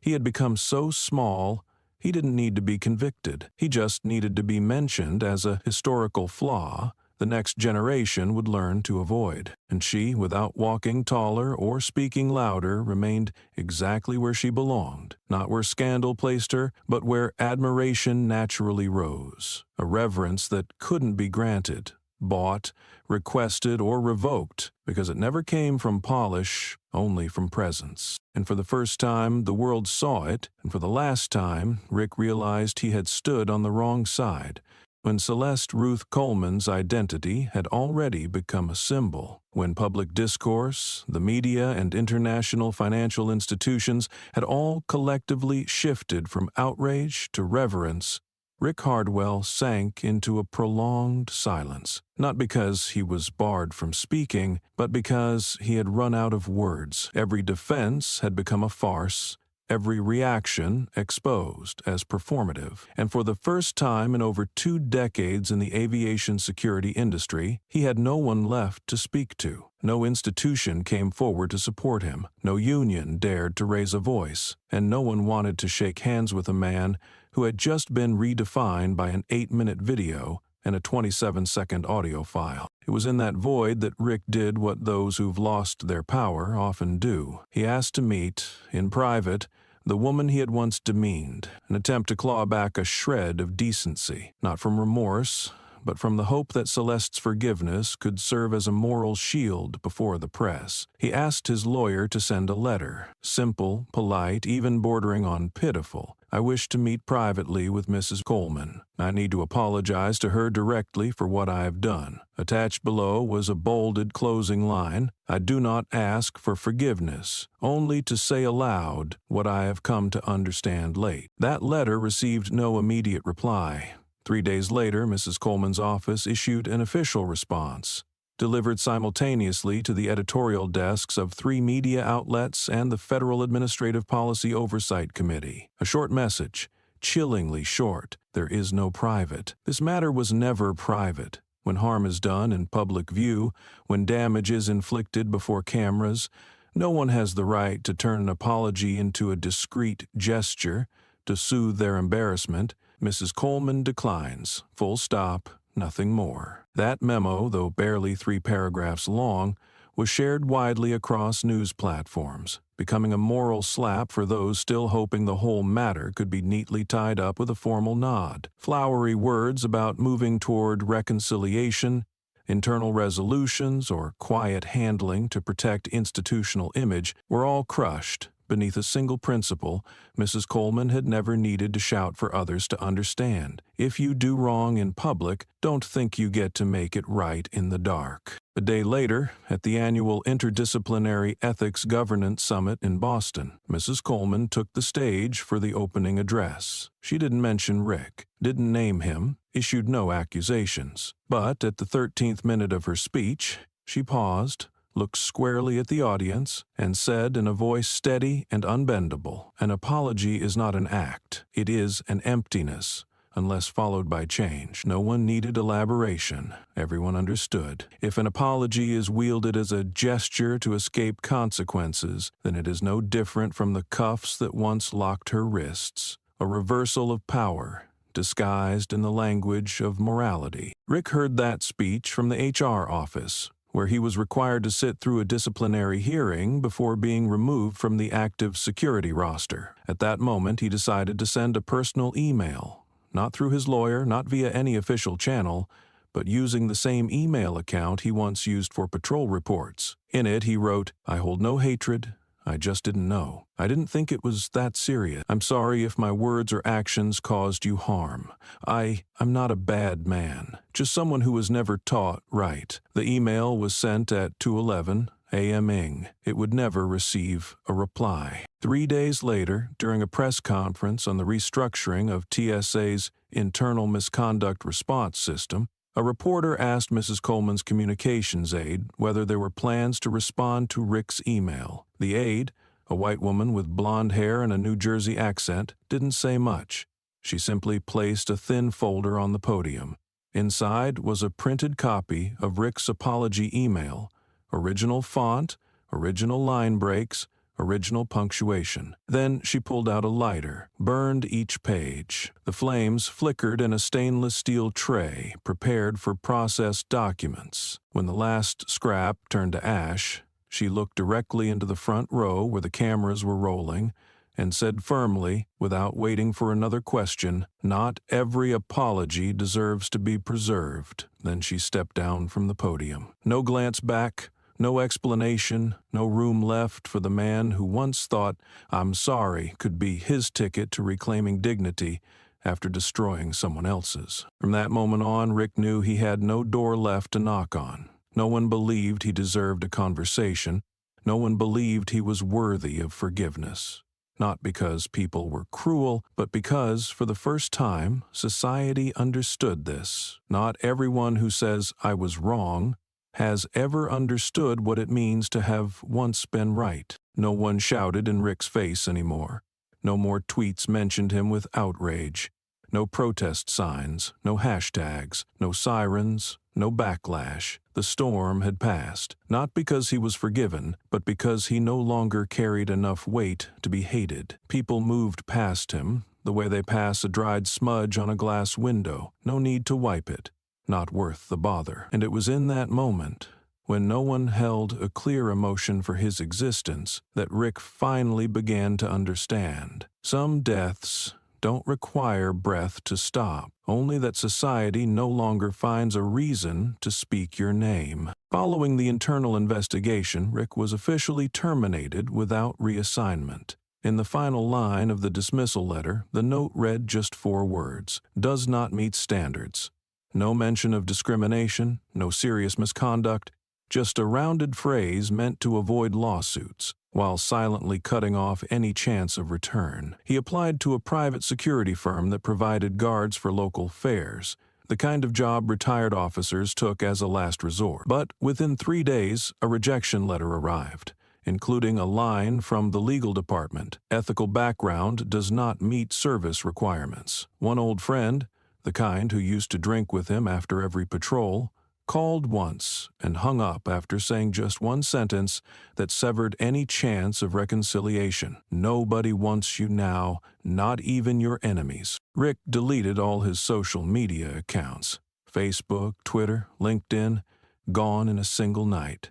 He thought doing so might erase the stain, but no. Every time a new article on civil rights went live, his face still appeared in photo compilations titled "Profiles of Public Behavior Rejected by Society." Even after shaving his head, changing his glasses, trimming his beard, there was one thing he couldn't hide: that upright stance that once barked orders, that gaze that once swept crowds like every passerby was a suspect. And then, in a quiet afternoon at a suburban grocery store, while bending down to grab a pack of instant noodles from the bottom shelf, a child, no older than 10, pointed and shouted to his mother, "That's the man who got yelled at, right?" The mother pulled her child away without answering, but her eyes said everything: not surprise, confirmation. He didn't respond, didn't force a smile, said nothing, but the whole walk home from that store his hands trembled with every step, as if each footfall crushed a layer of that civil servant skin he used to wear like armor, now decayed, falling off in pieces. When he got home, the apartment was only half there. The other half, the one that once had the sound of a hairdryer, a spoon stirring tea, bare footsteps in the kitchen, was gone. His wife had said nothing before leaving, just left a folded piece of paper on the dining table. Slanted handwriting, sharp but even, the kind that doesn't invite follow-up questions. There were no accusations, just one short line: "I don't know who I've been living with." No punctuation, no name, just a blank white space, straight, cold, and final. Rick tried applying for a night guard job at a family diner, a place that once had a sign saying "Veterans Welcome." The application was initially accepted because the manager didn't notice the name, but within a day, after the outsourced HR firm ran a routine background check, the rejection came through. This time, there were no pleasantries, just a pre-printed form with the third box checked: "Do not hire former officers involved in racial scandals." Rick didn't protest, didn't call to appeal, didn't send clarifying texts, because he understood no one listens to a man who's no longer even worth disliking. People hate threats. People fear those who can still harm. But Rick was now just a faded silhouette. No influence, no voice, no place within any power structure or opposition movement. He wasn't left behind as a condemned man, but as an obsolete object, too familiar to shock, too disgraced to be forgiven, and too insignificant to still matter. No one hung his name on a courtroom wall. No one wrote op-eds demanding further punishment. No one marched, and no one begged leniency. And that absence, that vacuum, was the most painful declaration of all. No one wanted to hear him speak. No one needed him to repent. No one cared to witness his downfall, because when someone is no longer worth hating, it means they no longer belong to anything human. Rick was left behind, not by the sentence of a Supreme Court, but by the silence of a society that no longer felt the need to speak. And just as the name Rick Hardwell faded into a dusty moral relic, the name Celeste Coleman resurfaced, not as a celebrated victim, but as a moral reference point in the postmodern era, where justice resides not just in written statutes, but in how people remember a righteous act carried out amid prevailing wrong. No titles were bestowed upon her, no medals awarded, no statues cast, but none of that was necessary, because clearer signs had begun to emerge in the deeper layers of the community. Classrooms, textbooks, and sentences that didn't need to shout, yet shook the foundations of collective silence. At a public law school in Atlanta, a group of final-year students drafted a 12-page petition to the Academic Council, proposing the addition of a new lecture in the civil rights law curriculum. The proposed title, The Celeste Coleman Case, Silent Power, Subtle Bias, and Resistance Without Retaliation. In the petition's introduction, they wrote, "We've studied protest leaders, landmark rulings, and verdicts that overturned legislation, but we've never studied a woman who was handcuffed without bowing, without speaking, without striking back, and by doing so, forced an entire system into silence just to listen." The petition spread faster than expected.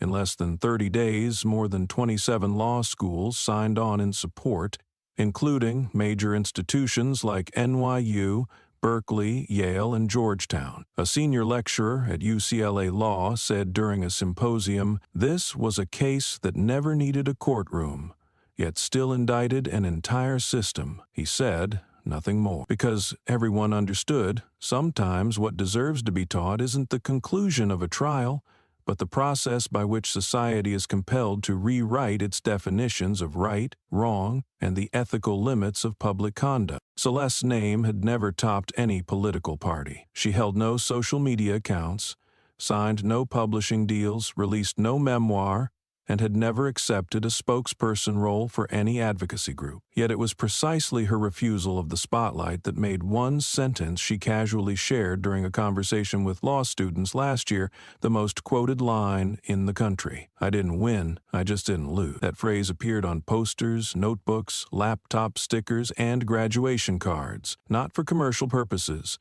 but as a quiet ethical reminder. Sometimes a person doesn't need to win.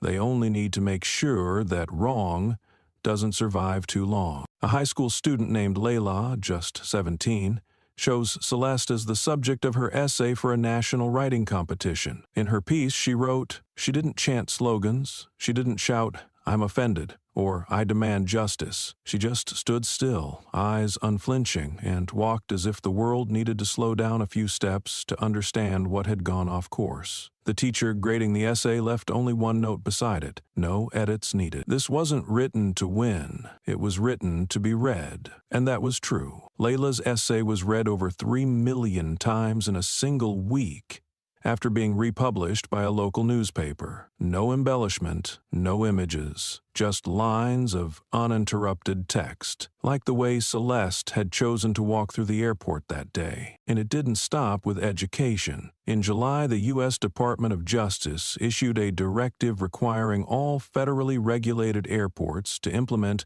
a new training program titled Subtle Bias and Silent Power. The course wasn't designed by outsiders, but by the very experts who had supported Celeste through the internal hearings, those who understood that modern racism no longer arrives with slaps, but with the ability to remain silent at the right moment, to avoid accountability. In the training manual, a line appeared in italics.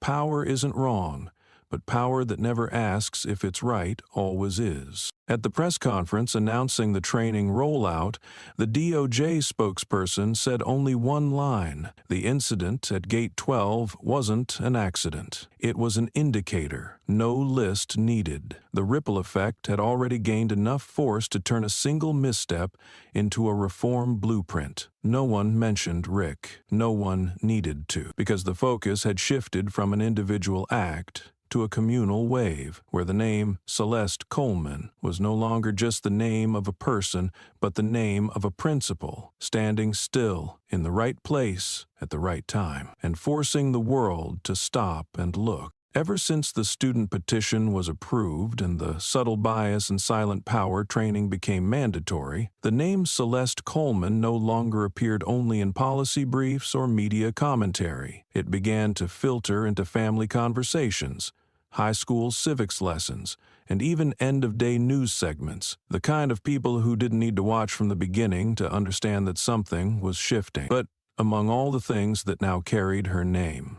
From quotes to essays, training programs to internal policy revisions, nothing made people stop quite like walking past the newly renamed boarding area at Reagan National Airport. There was no official announcement, no ribbon cutting, no delegation, no ceremony, just a quiet Friday morning when passengers at Gate 12 looked up and saw new lettering on the sign. Celeste Passage. Not Hall of Honor, not Memorial Wing, just one word.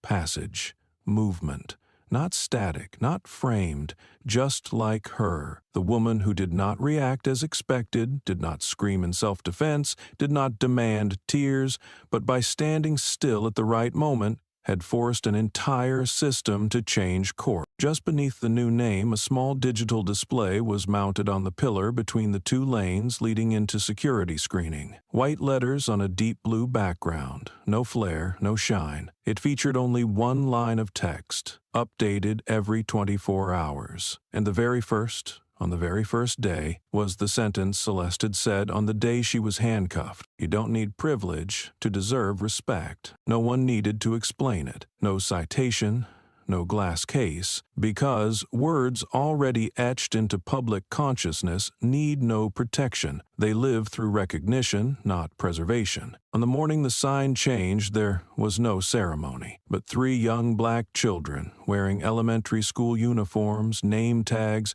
and holding a small bouquet of yellow chrysanthemums, walked with a middle-aged teacher from Concourse A to Concourse C. They weren't flying. They simply stopped at the Celeste Passage, at the very white line where Mrs. Coleman had once been stopped, and bowed to place the bouquet next to the iron post where a security camera had once captured her gaze. In handcuffs. No one cried. No one spoke loudly. One of the children whispered, "This is the place?" And the teacher nodded, squeezing their hand tightly. That alone was enough for a new generation to understand. The spot that once symbolized humiliation had become a symbol of dignity restored, without needing a stone wall or a bronze statue. An older woman, silver hair, wrinkled skin, eyes dark with the weight of too much witnessed, stood long in front of the passage's name. She didn't take a photo, didn't make a call, didn't record video. She just stood there, then leaned over, lowered her head, and whispered to her granddaughter, about 12 years old, standing beside her, "Now I can hold my head up walking through here." No one recorded the moment. It didn't go viral. It wasn't broadcast on television. But a man standing behind the TSA security line heard it and said it was the most meaningful sentence he had ever heard in 20 years of working at the airport. The press didn't swarm for headlines, but a few independent media outlets were present, not to interview, just to capture a single frame,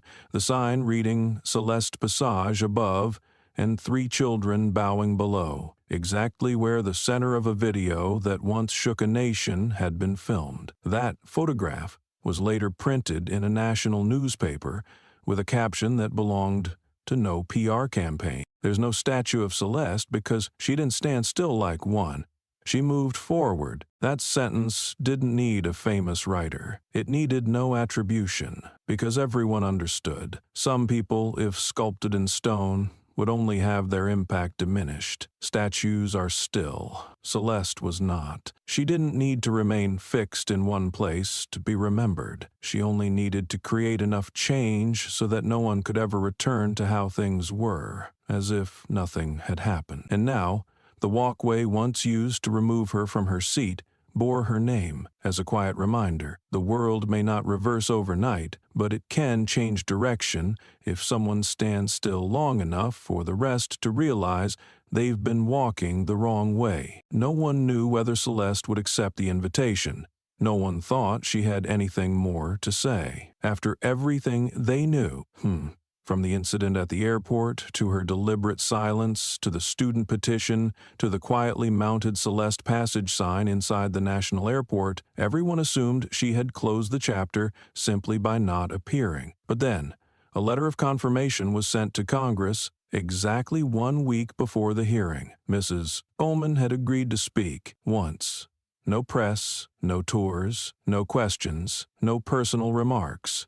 just a single statement, no longer than 3 minutes, before a special hearing on public conduct reform. That morning, the session opened earlier than usual. The gallery seats were full. Not a spot remained for journalists.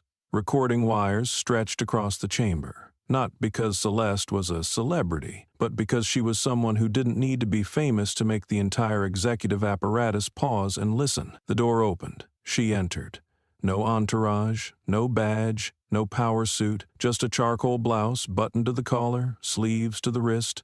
No jewelry, no insignia. No different than the way she had walked through Gate 12 over a year ago. No printed speech, no iPad, no notes, no prompter. She stood in the chamber, the same room where the nation's most consequential security laws had been debated, and waited for the last murmur to fade.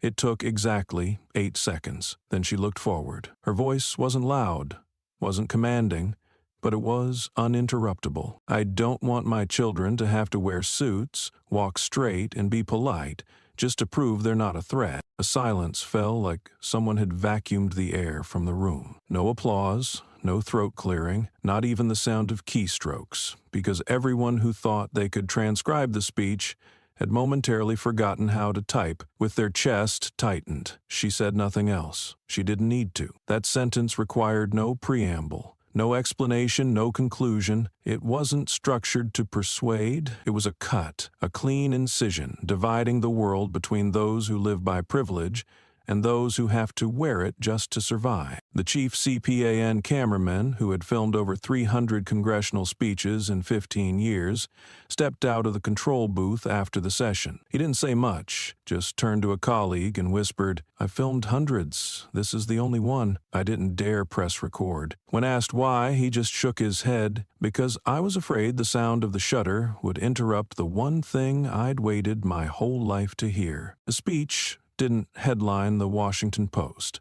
not because it wasn't printed, but because they didn't know what title to give it. It couldn't be framed as sensational because the line was too solemn. It couldn't be cast as rhetorical because it wasn't rallying. In the end, the paper published it as is, with no edits, no caption. I don't want my children to have to wear suits, walk straight, and be polite just to prove they're not a threat. That sentence appeared on the back covers of non-political magazines, in civics classrooms across Europe, on banners at education conferences in Canada, and it became the official motto of the Global Citizenship Initiative, an alliance of efforts combating implicit bias, behavioral discrimination, and the reconstruction of community leadership training. No one asked Celeste for permission, but she never objected.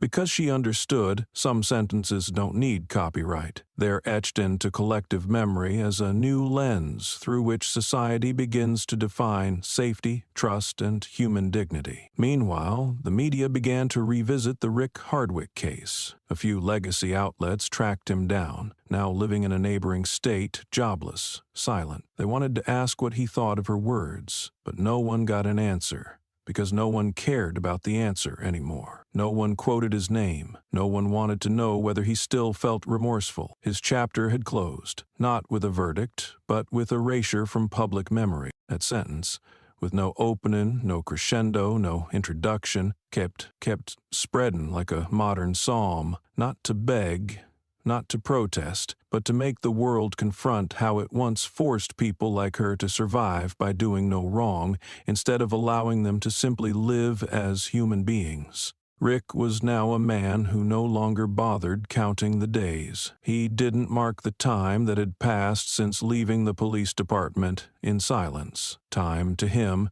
had become a faded circle with no starting point, no promise of an end. He lived like a faint scratch on the map, ignored by every direction, every signal, every collective awareness. The landlord didn't know his real name, just called him the old man in room 6, and neighbors, if they ever saw him taking out the trash, asked nothing. Once, on a gray Thursday afternoon, a child, chalk drawing on the sidewalk, looked up and blurted to his mother, "Mom, why does that man look like a criminal?" The comment wasn't scolded, wasn't corrected. It was brushed away with a hasty tug of the hand, leaving Rick frozen there, standing amid white chalk lines that hadn't yet faded. He didn't know if the child had seen his face on television, or if his eyes simply could no longer hide the rot. He didn't dare think further. Some thoughts, once begun, cannot be returned from. The day Rick accidentally shattered a coffee mug at the diner down the street, the entire room went silent. No one yelled, no one cursed, but the air thickened as if someone had just exposed a long-buried truth. The server, a middle-aged woman with graying hair,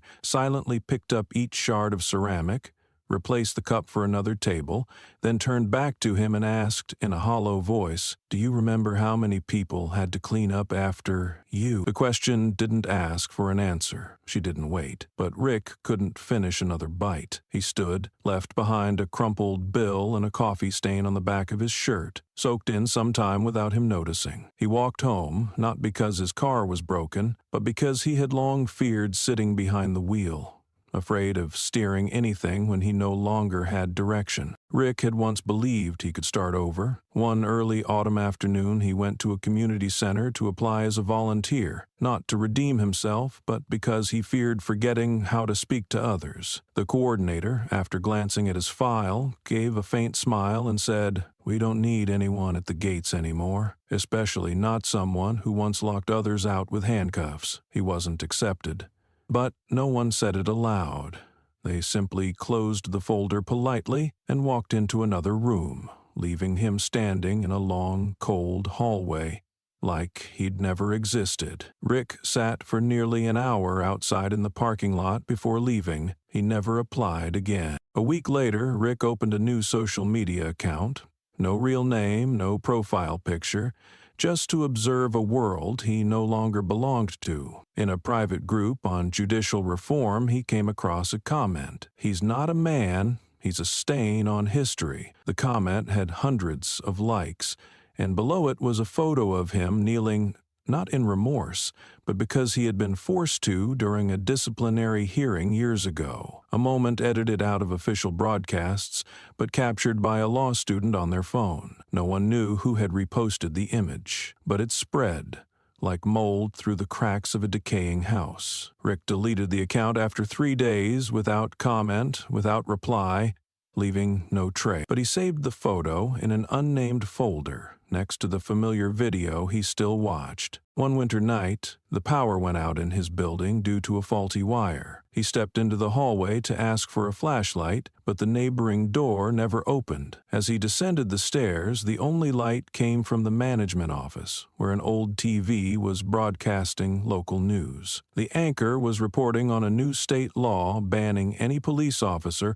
with a record of discriminatory conduct from working in law enforcement training program. Rick stood listening, unaware that the cold wind was seeping through the thin sleeves of his shirt. An elderly man, also a tenant, walked past, stared directly at him, and quietly said, "I once voted for men like you. Now I understand why the law needs to change." The old man didn't wait for a reaction, didn't explain. He walked on, pulling his coat collar tight, leaving Rick standing there like a period no one bothered to complete. He returned to his room as dawn neared. He didn't turn on the light, didn't start the heater. He just sat, staring at the crack running down the wall, like a story never told right. And then, as the first sliver of light slipped through the blinds, Rick turned on his computer. The screen booted slowly, as always. He didn't need the mouse, didn't need to type. Everything was already too familiar. The video appeared, paused at the 38th second, where Celeste looked directly at him. The light in her eyes didn't sear with pain, didn't blaze with rage, didn't boil with fury. It was a stillness that froze every noise inside him. He watched again and again, no skipping, no stopping, letting her gaze pierce through him like a mirror that refused to reflect, just a steady look, as if she had already known the exact moment his life would break and still chose not to interrupt. Every time he rewatched that moment, he stayed longer.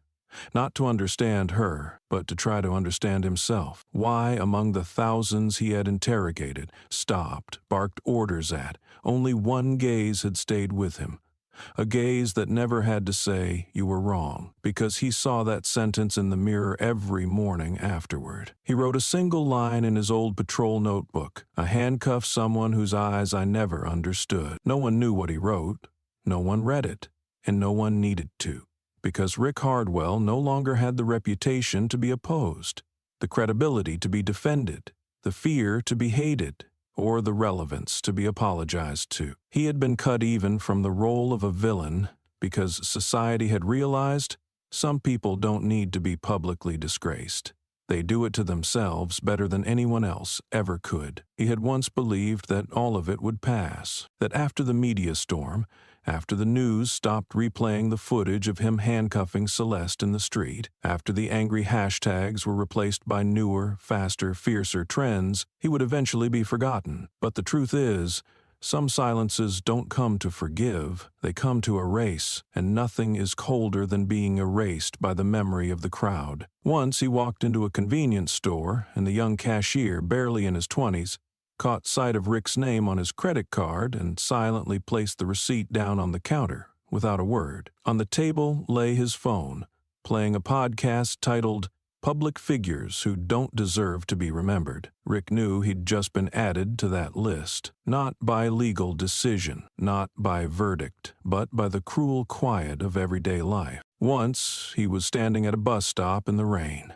A car pulled up in front of him, the window rolled down, and inside were 3 teenagers. One spat out of the window, not hitting him, but close enough for him to understand this wasn't a prank. It was a reverse lesson from those once wrongly taught. They didn't need to know the case details, didn't need to understand the law. They just saw a face that once represented authority, now just a soaked shadow on the street. And they acted the way adults had taught them. The one who caused harm doesn't deserve to be heard. The next day, a short clip of the moment surfaced on a video-sharing platform with the caption, "When justice loses its badge, only a wet old man remains." It was shared hundreds of thousands of times. No one tagged his name. But everyone knew. Rick didn't report it, didn't file a complaint, didn't try to take it down. He simply saved the video in a folder named "No Response Needed." Another day, as he stood in line at a public clinic, a young nurse, flipping through records while scrolling her phone, suddenly fell silent upon reading his name. She looked up,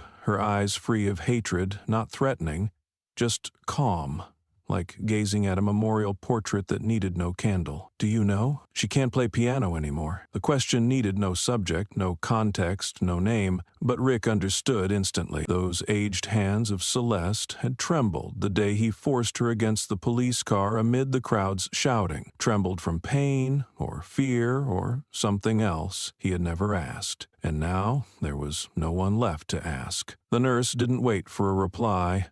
She called the next name, as if that exchange had never happened, but Rick felt his entire body weighed down, as though that question had lodged in his lungs. He returned home, opened the video again, and rewound it to the frame where Celeste turned her head to look at him. Still that same gaze, not broken, not defensive, not needing to regain composure, a gaze that knew it was right and didn't need to explain itself to someone like him. He had once believed a single apology would be enough, but no one was waiting to hear it. Even the daughter he once believed would be his last tether to the world was no longer there. The last time he sent her an old music player, the one they used to listen to on camping trips, the package was returned. No note, no explanation. No reason, just a sealed box wrapped in thick tape, as if what was inside was a chunk of the past no one wanted to acknowledge. He opened it. The player was still there, battery leaking, unable to play a sound. He placed it in a drawer beside his notebook and the old badge that had once been pinned to his chest. No one asked why he kept them. He had no intention of throwing them out. Because for a man with no future, anything left, even if it no longer worked, was still evidence that something once did. But what he couldn't look away from in the video wasn't guilt or hope for redemption. It was because that frame was the only one he couldn't explain. Celeste wasn't angry, wasn't bitter, didn't try to respond, didn't shed tears. She simply looked, and it was that silence that choked him, because he knew when someone no longer bothers to be angry with you, it means they've left your orbit forever. One day, Rick took his old uniform out of the storage box behind the closet, the one that once let him walk into any room believing he was right. He put it on. It didn't fit. No longer hugged the shoulders, matched the chest. The fabric had faded. The insignia wore thin. But what kept him from buttoning it all the way wasn't the size. It was the sense that the fabric itself had wrinkled in the same way he used to grimace when someone resisted him. He tore it, not in anger, but to sever ties with the scent of power wrongly claimed. Yet even after tearing, the smell lingered, not in the cloth, but in his skin, under his nails, in the memory of every time he had once said, "There's no need to shout, ma'am, I'm just following protocol." And that smell, that power, unearned, self-assumed, clung like an invisible chemical no uniform removal could erase. No one came looking for him, no one called, no one needed to know whether he was alive or dead. And that was what finally made him realize, not because of pain, but because of the silence. Because sometimes the heaviest punishment is when no one thinks you're worth judging anymore. No trial needed, no sentence, just a single gaze and the rest of your life to live under it. I'm turned. Exactly 1 year after that fateful day, Celeste returned once more and stepped through the gate at gate 12, not as a passenger but as someone who had once been forced back, once humiliated under the indifference of loudspeakers, once handled by a system that acted as if it had never worn a human face. Today she came back not to recall what had been denied, but to walk through, quite literally, as a free person. There were no cheers, no one waiting with flowers or cameras, yet every pair of eyes in the terminal, from the woman at the ticket counter to the brown-skinned mother carrying her baby, instinctively stood up, not because they recognized her, but something in that walk, in the steady breath of someone who had once been silenced but never broken, made it impossible to remain seated. Her long cream-colored trench coat,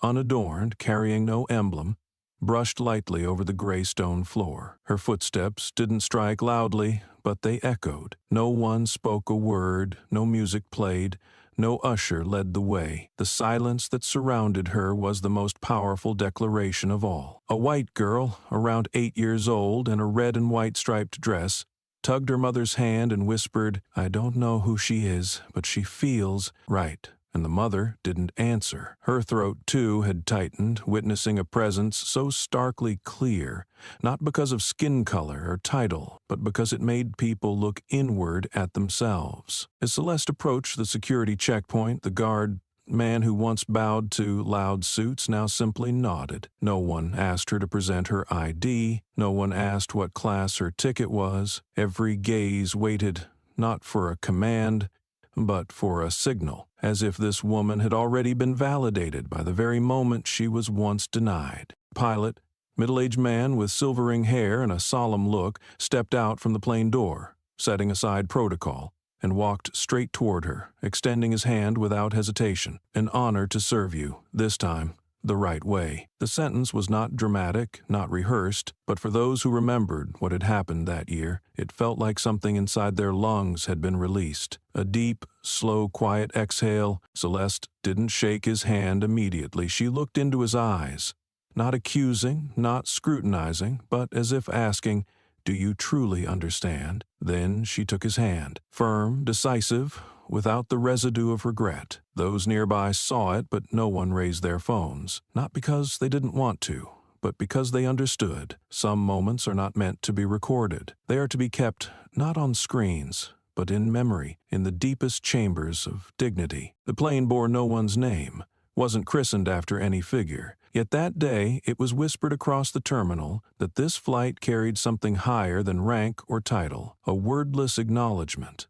a silent lifting of truth. Celeste turned once more to look at gate 12. She didn't smile. She didn't burn with resentment. She just nodded, a subtle nod, the kind one gives to a past no longer worth resenting. She didn't forgive. She simply let go, because the weight of hate was not something she needed to carry on this flight. No one clapped when she stepped into the cabin, but the business class, usually bustling, fell into absolute stillness. A young man nodded at her as she passed. An older woman placed a hand over her heart without a word. The chief flight attendant approached and bowed slightly. "If you need anything at all, don't hesitate, Mrs. Celeste. No introduction necessary. No name tag needed." Her name was never announced, but everyone knew, not because she was famous, but because she had survived in a way the system could no longer deny. The plane lifted off the ground like any other, but everyone on board felt something had shifted. The air in the cabin was the same, but the atmosphere within each passenger had changed. No longer just business travelers or vacationers, each now carried a nameless thought, a feeling both light and quietly confronted, because they had just witnessed something the system often denies.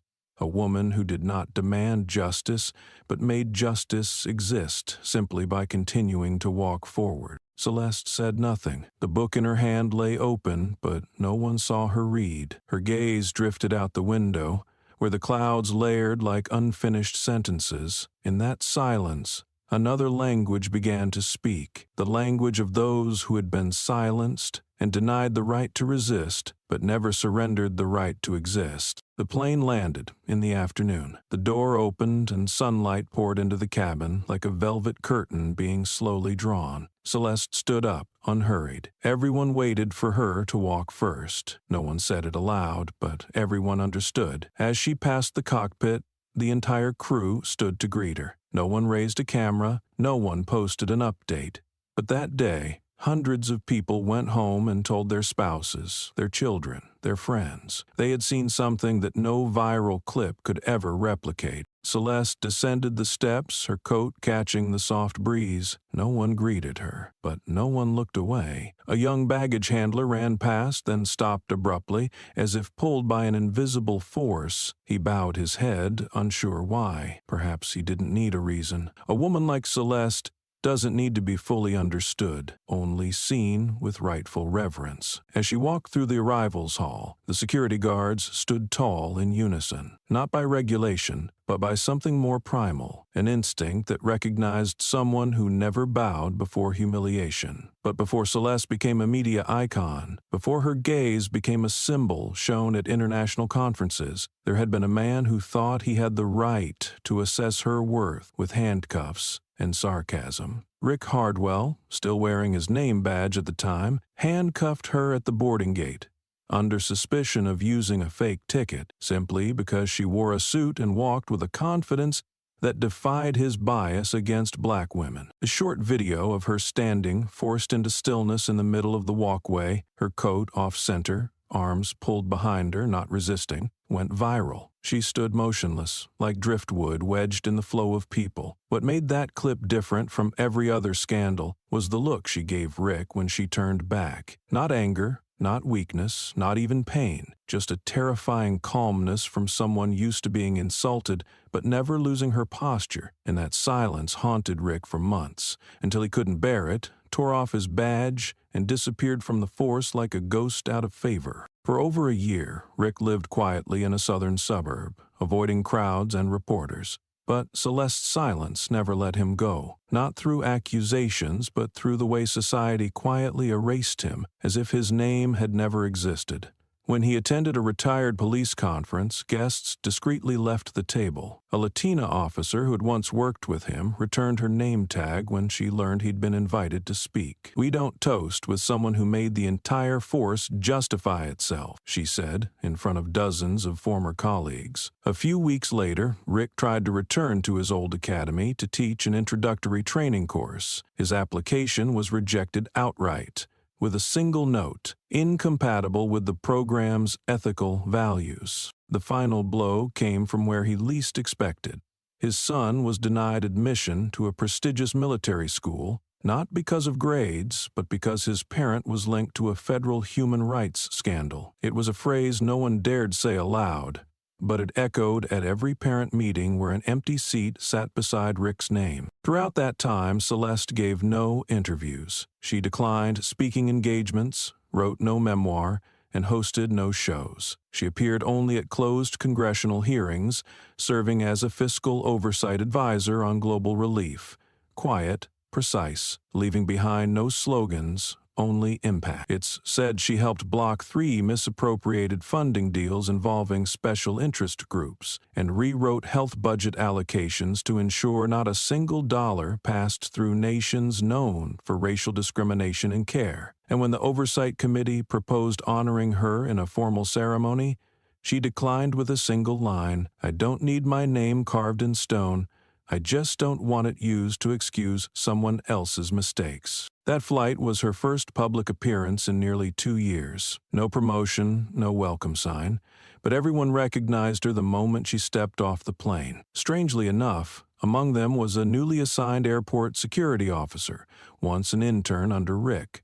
When he saw Celeste, he removed his radio earpiece, stood still, and placed his right hand over his chest, not as part of protocol, but as an unspoken apology on behalf of the system. She didn't stop, she didn't nod, but her eyes passed over him, and that look alone made witnesses feel they had to live differently. That woman never asked for special treatment. She simply proved that what had happened to her should never happen to anyone else. Then she stopped, right in front of the glass door leading to the parking lot, door 12. It was no longer the system's gate 12, it was hers. A memory once meant to shame had become a reminder. Freedom is not a condition bestowed, but a posture maintained. She turned one final time, looked at the door. No smile, no tears, just a gaze, slow, deep and silent, like a verdict handed down without a judge. A verdict for a system that once believed it alone had the right to decide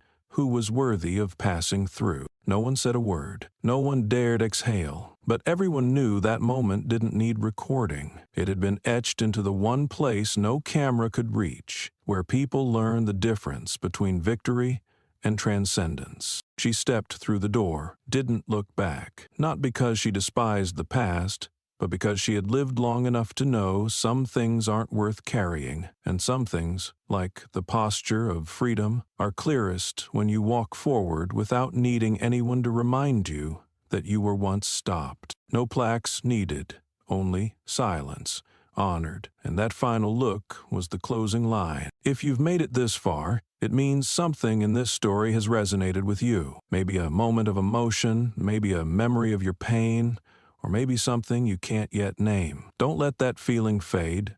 Leave a comment. Tell your story. Share your thoughts on fairness, dignity, or simply what this stirred in your heart. Every word you write isn't just your voice. It's a source of strength for us. Please, like this video, share it with someone who needs to hear it, and subscribe to the channel so we can keep telling stories that are kind, powerful, and truly human. No moral lectures, just one reason for people to look at each other with eyes that know how to respect.